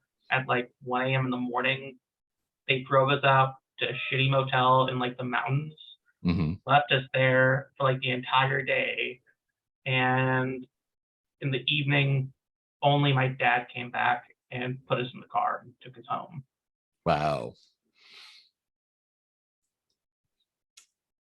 Yeah, that'll do it. Cool. So Parker, you still find the newspaper with the story and the scribbles and the ashtray. And when you go to look in the woods, Debbie is there, and she's just kind of like digging in the dirt, like she's trying to uncover something. And I don't think she turns when you approach. David, however,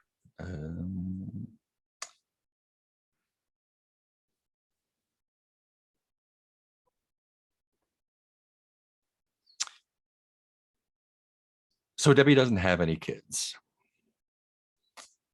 but under some boxes of older clothes in a hall closet, you find a box. It's a game. It's Candyland, and you pop it open to see if there's anything interesting in there. And it looks like the game seems pretty normal. It's got the board with the path and all the cards and stuff.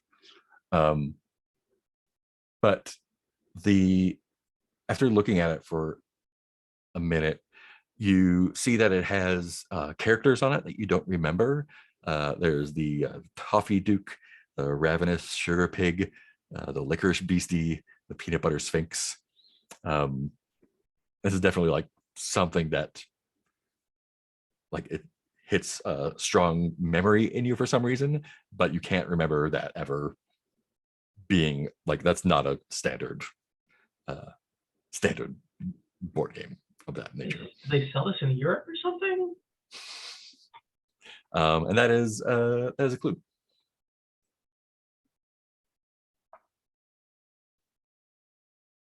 Oh, and Parker, that the newspaper story about the high school, that was a piece of Deep Lake history that you got from your 12 earlier. Okay, cool. Thank you. Cool. So yeah, let's take another 5-minute break, and we'll come back to see what happens next.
right. Looks like we're back.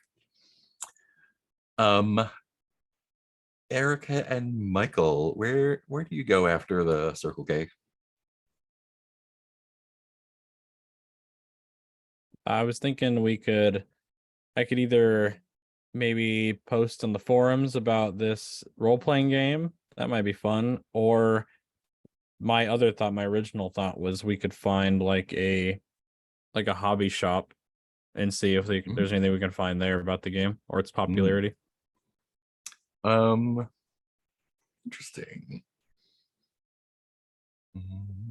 Yeah, try to fit that one in the small town, Mark. Where's Yeah. the hobby shop at? I'm not sure there is a hobby shop. There's the head shop, the Tobacco Plus place.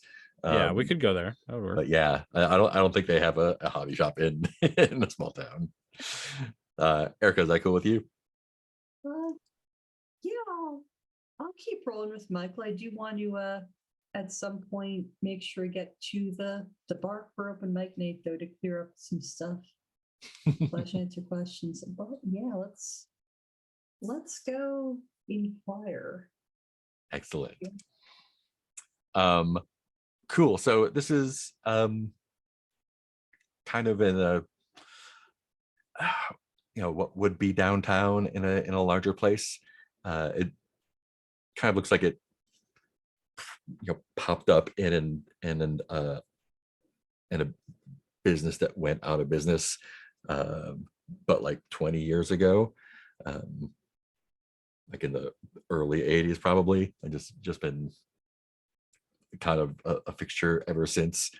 And yeah, it's called Tobacco Plus Outlet. Plus is in all caps. And the sign on the front is kind of hand painted, and you can tell it's been painted more than once. But the plus is always like all caps and dark green. Yeah, and you can hear some people out back, but you go in and it's it's dark and close. There are pipe tobacco smell really strong everywhere, but like along it's like it's a head shop 100%. It's it's got the water pipes along the walls there, and it's got the glass counters with if you want to make some whipped cream, that has supplies for that, and a bunch of other things. It's got some blacklight posters and the t-shirts and other paraphernalia, anything that you might want for pipe smoking, or rolling your own cigarettes, or buying a novelty water pipe for a gift. And there's one woman at the counter. She's kind of like straight ahead. She's got big old hair that looks like it hasn't been restyled since the 80s. Wearing a denim jacket with all sorts of patches. And yeah, what would you like to do there? Do we just by chance spot this mythical van anywhere in the parking lot? You do not. Okay.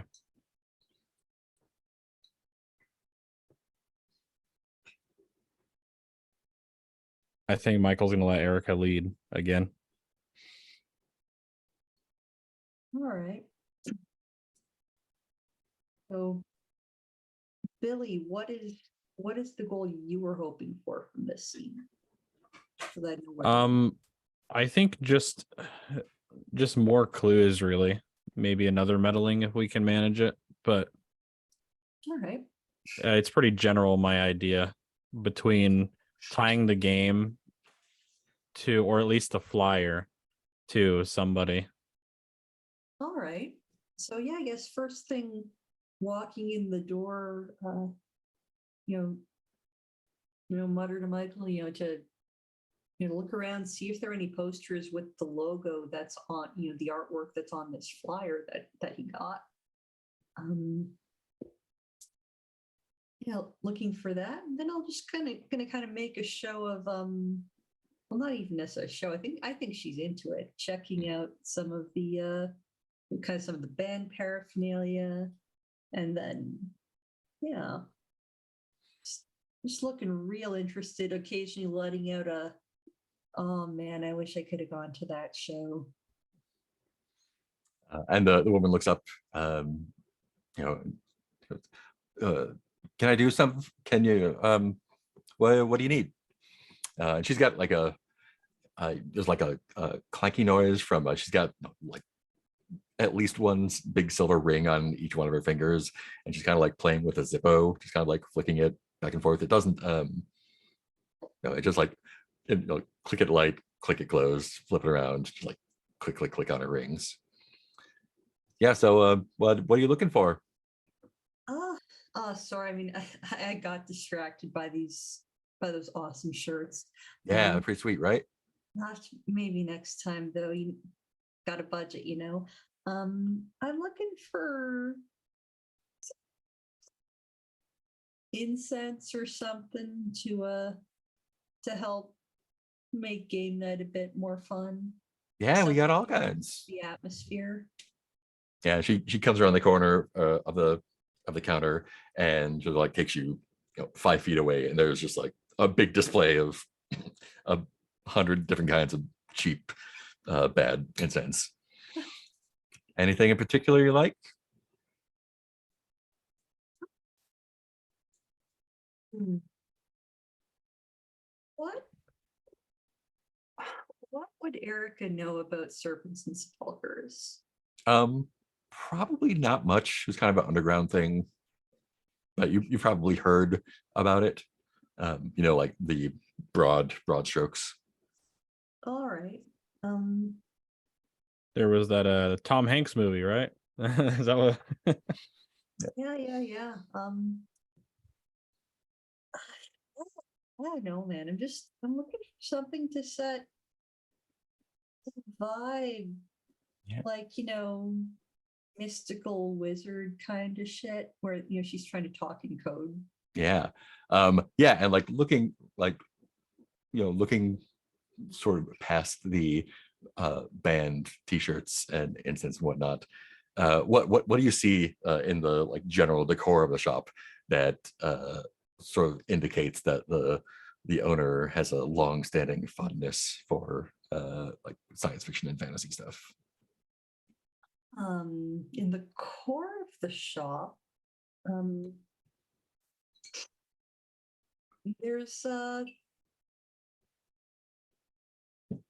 there's a couple of racks of sort of older, harder to find VHS tapes. Mm. Yeah. Maybe a couple of those like wall scrolls. Nice. Cool. Yeah, and actually on the rack, there is a kind of scuffed up Betamax copy of Mazes and Monsters on there. It's marked down because it's not in great shape, but it's definitely there among the like what's the one like Beastmaster and all that kind of stuff on the rack. Sorry, what do you say? It's Bases and Busters. Oh, that's a collector's item. Yeah, it's beta though, so not many people want it. How much? I'll take it off your hands. I don't know, $1.50. Yeah, I'll definitely take it off your hands. But You said game night? What do you Yeah. like, board games? Canasta?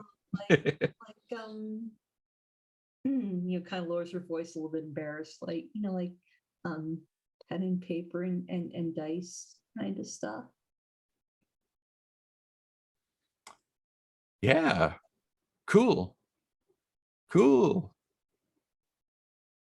So what flavor did you want here? Hmm.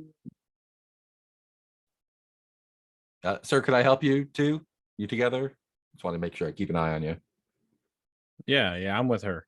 Oh Yeah. yeah. He's cool. He's cool. What flavor? See, we've established that Erica's not great at lying, so and bad at being a detective. So I think the facade's about to break here. Oh, okay. Look, I would like a stick of sandalwood, but I'm I'm looking for skinny.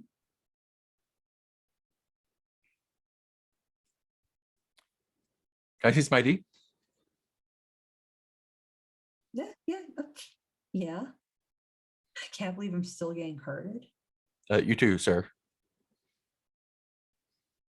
Yeah, he'll walk over. What, Erica, what are you afraid might happen if she like doesn't buy that you're just here for the usual? That if she doesn't buy that I'm here for just for skinny's usual. Yeah.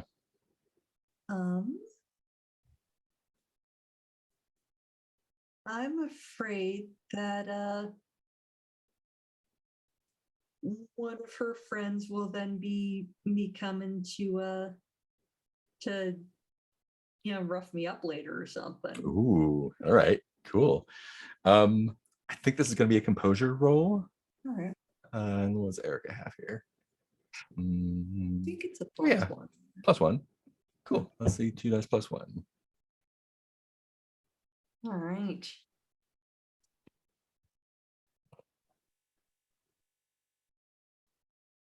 That is a 9. A 9. Great. All right. Yeah, so she takes them and like gives you kind of a look up and down. So how do you know Skinny? By reputation. Reputation, yeah. But like, how do you know him?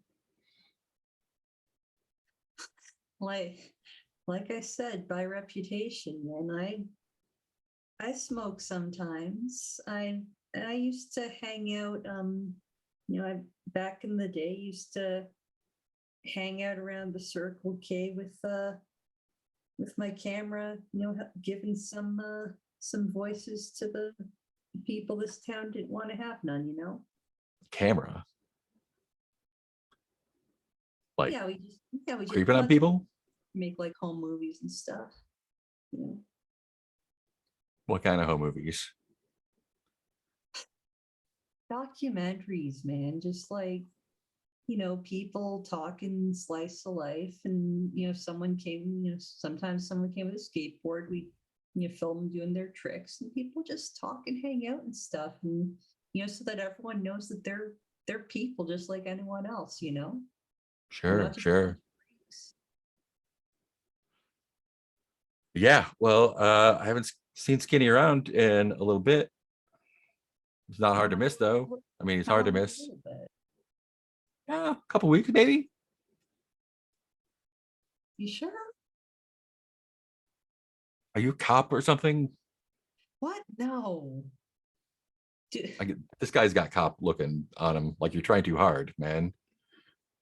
If you're gonna be How many- undercover, you got to like tone it down a little bit. how many 26-year-old undercover cops are in this back end town? None, I guess, but you could be feds. I don't know. Yeah, why would you guys be that important? He's got a point. War on drugs, man. They just want to Like, take. They don't care if anyone's important or not. They just want to, keep us Oh, down. they do.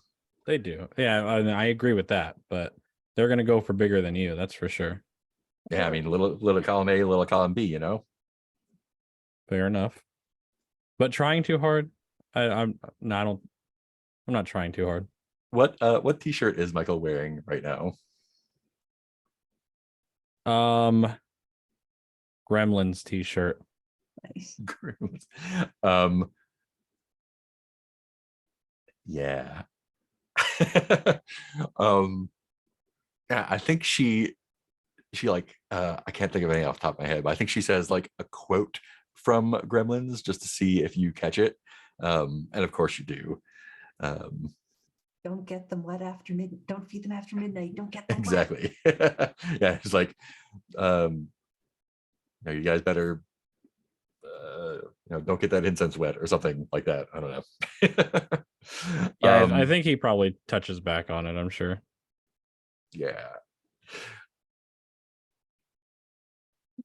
And I think as you're talking back and forth with that, the door jingles and the sheriff walks in. Let's go back to the backyard.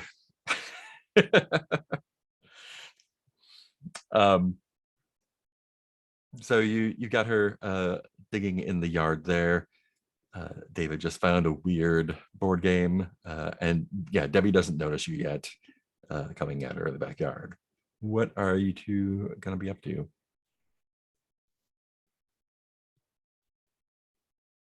So she's just digging with Yeah, tools or with her hands? hands. Yeah. Okay. Is there anything else like around her, like, or is she just acting? She's like frantic? digging, like frantically digging, like she's near the roots of one of the trees. You can hear her like mumbling to herself, but nothing really like intelligible.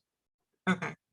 I think Parker's gonna make themselves known and be like, excuse me, Debbie? Yeah, and when you do that, the muttering gets louder, and you can kind of hear it, and it's something like getting at the roots. It comes from underground. I've got to root it out. Something like that. I won't go. But otherwise, like just being near her kind of like increases her frenzy some. I think Parker is gonna get up to her and try to like tap her shoulder. And she just like startled, jumps, and like turns around. And she's, her hair is kind of bedraggled a little bit. She got dirt all over her, like on here and on her hands and arms. Her sleeves have been like all the way rolled up, and she's just got like a wild look in her eyes. And she says, "Did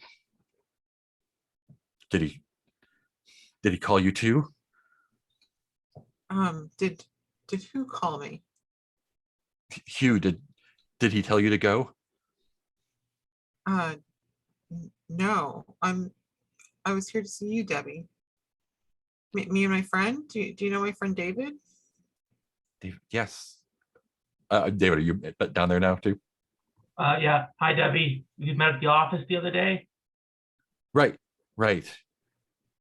And like after, like when she sees David, I think her demeanor changes a bit, and kind of like a lot of the like mania kind of drops out of her face a little bit.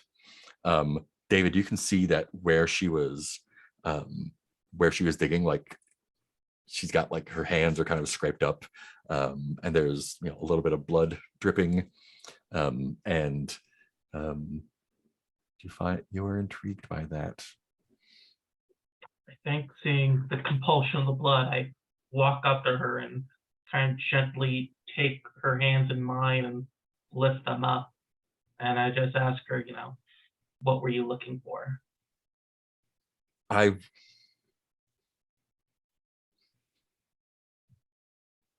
don't remember. He called, and then Who called? Hugh, Who's Hugh? my brother, He was calling you? he called on the phone in the kitchen. He said he was back and I should go meet him. But In the house on Escondido Street? yeah, I swore I'd never set foot in there. And it sounded, maybe he didn't, I don't know. It sounded real. And then I just felt like I had to find something for him. What did he want you to find? Focus. He just, what are you afraid she's gonna say?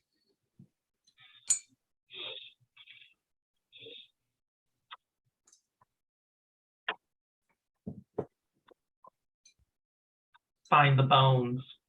Yeah, perfect. I would like a day move from this. And I think it's going to be with Composure. All right. Trying to calm her down a little bit. Say a little prayer. A 7. Great. Yeah. And I think she actually does say that. She, she's standing up, you had her hands in your hands, and she's, he said something about the bones, but, and she like looks at the ground, and you can see there's places, a couple different places where she's dug around. She's like, there's nothing like that here. There's nothing like that here. I'm sorry. I'm not making a lot of sense. No, it's okay. It's okay. How about we go inside and get you cleaned up?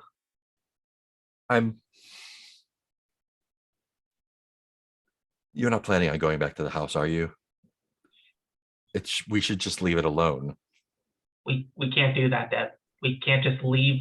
We just can't leave it like this. What happened to your family could happen to other people. But what if we do? What if it's okay and we just leave it? Has it been okay for the last 10 years? No one else has gone missing, not since. I saw that paper you circled, Deb. I don't think everything's okay here. And I sort mean, of gestures to the newspaper. This town is, there's something, and like she like gets a little frenzied again, and she says there's something underneath, there's something inside, and starts kind of like tearing at her hands again. She says, maybe it's not in the yard, maybe it's inside, maybe it's inside us, maybe we brought it here. And she runs, she kind of breaks and runs into the kitchen, back patio. What do you do? I chase after her. Yeah. So does And the Parker. blood. Yeah. And she looks at her hands and she says, it's not me. I know it's not me. And she just kind of like, without looking, grabs the butcher knife, like a chef's knife from the butcher block. And like, she has it like this first, and then she just kind of like flips it around and says, maybe it's inside you. I think that's where we can cut it here. Jeez. Shit. Yay.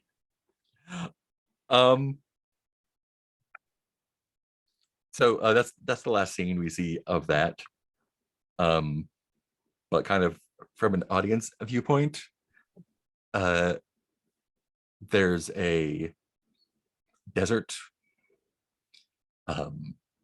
and there's a TV. It's an old CRT tube, boxy and heavy, kind of like on one of the gray AV carts, like they had at high school. But there's no classroom, and we're not going to watch Charlotte's Web or anything. The TV's in the desert, blasted landscape, where the old gods have made war on each other, and it blinks to life. And on the screen is a man that is so big he fills the flickering frame. He's wearing a creamy yellow suit, a cowboy hat, and he has a bolo tie that shaped like the sun. Has a little sun on it. And on screen, he's looming over a table that is comically small in front of him, and there are tarot cards spread out across it. And he looks straight at the camera and says, might surprise you to learn that I'm an enthusiast of the tarot. The first card, he turns it over, in the major arcana is the Fool.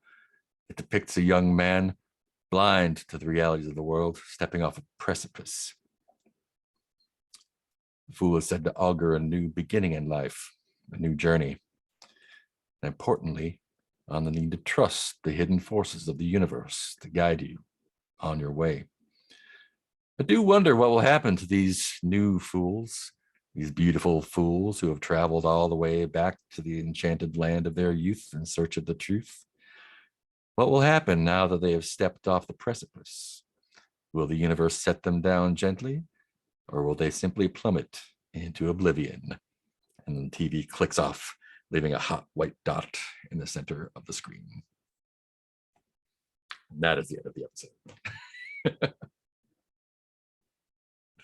Woo! Cool. Let's do some stars and wishes. let's start off with Ellie.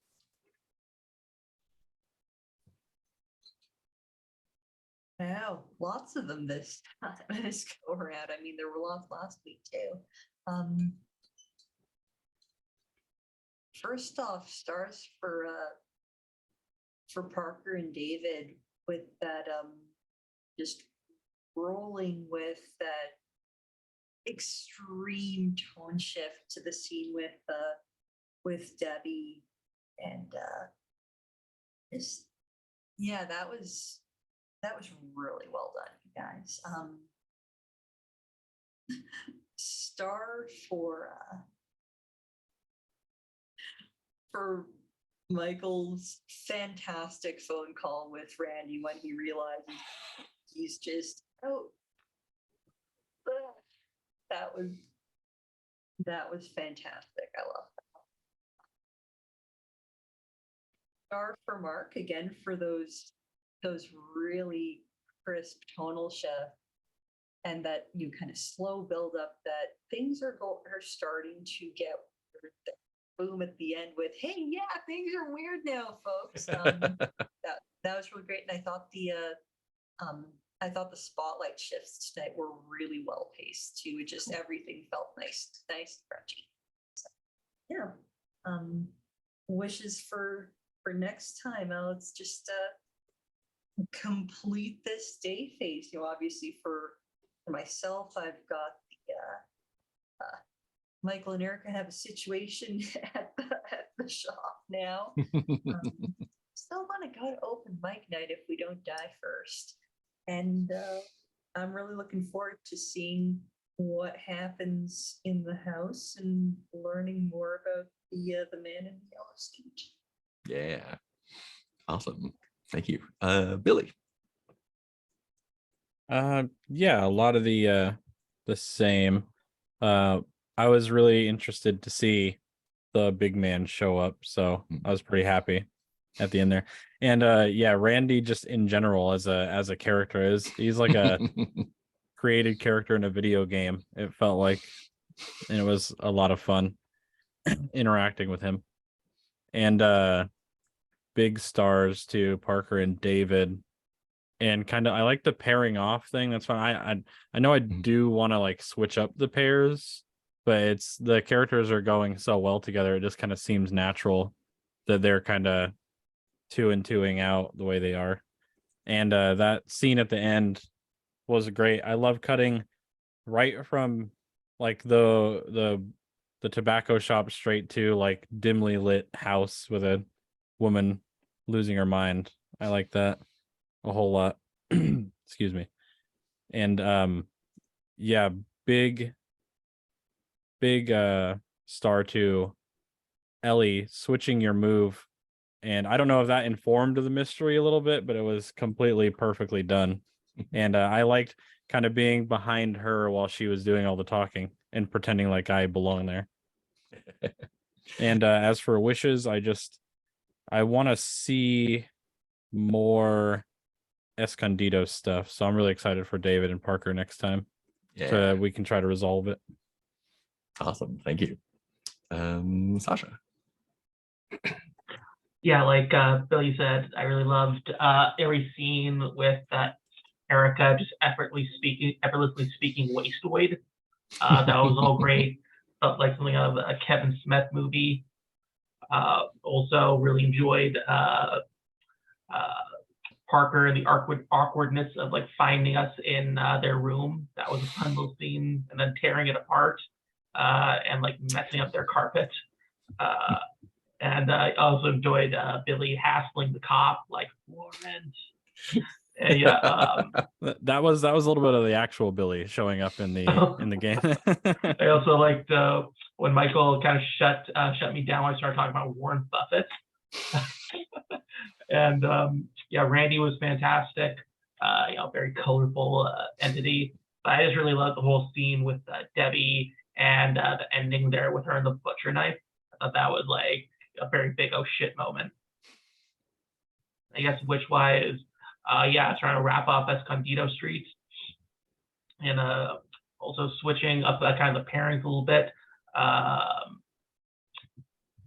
And I wish to get the gift I am owed from the X-Files guy. Oh yeah, I still have that in my pocket. Right, I did not give that to you. All good. I'll get it next time. Cool, thank you. And Rue, not Parker. It's okay. Yeah, the stars, just to echo what everyone else has been saying, I really loved Michael and Erica interacting with Randy. And Mark, that character just felt like a real person that you would see in a small town. Shotgunning a monster was really funny. And then David, I loved your following the compelled by blood. I think that's really narratively interesting for you, that you keep that in mind. And then I think for wishes, I do want to finish up Escondido Street. Mix up the pairings. I do really like, I think the only person that Parker hasn't hung out with too much is Michael. So that would be cool for next time. But yeah, I'm having a great time. And I think we're really getting our groove with this. Awesome. Yeah. Thank you. Yeah, this was super fun. I've been waiting to see what this mystery is like since this is the first time I was like, what? Okay, let's see how this goes. And I think it's gonna be a lot of fun. I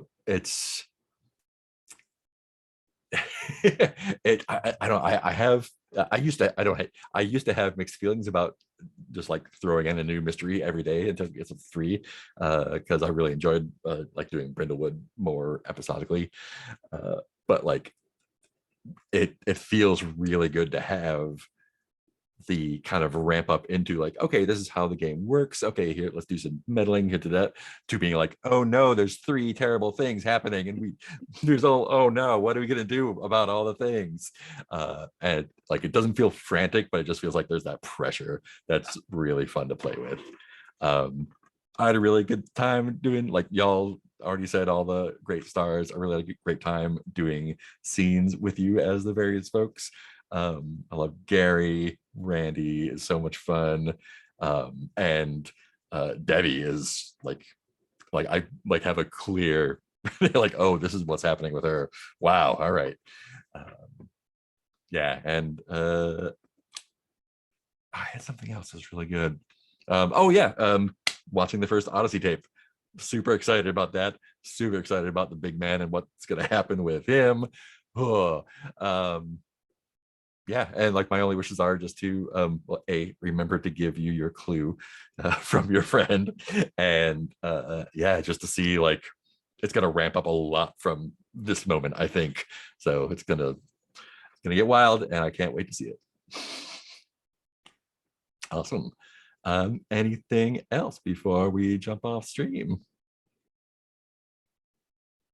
Cool. In that case, goodbye, internet. We'll see you next time.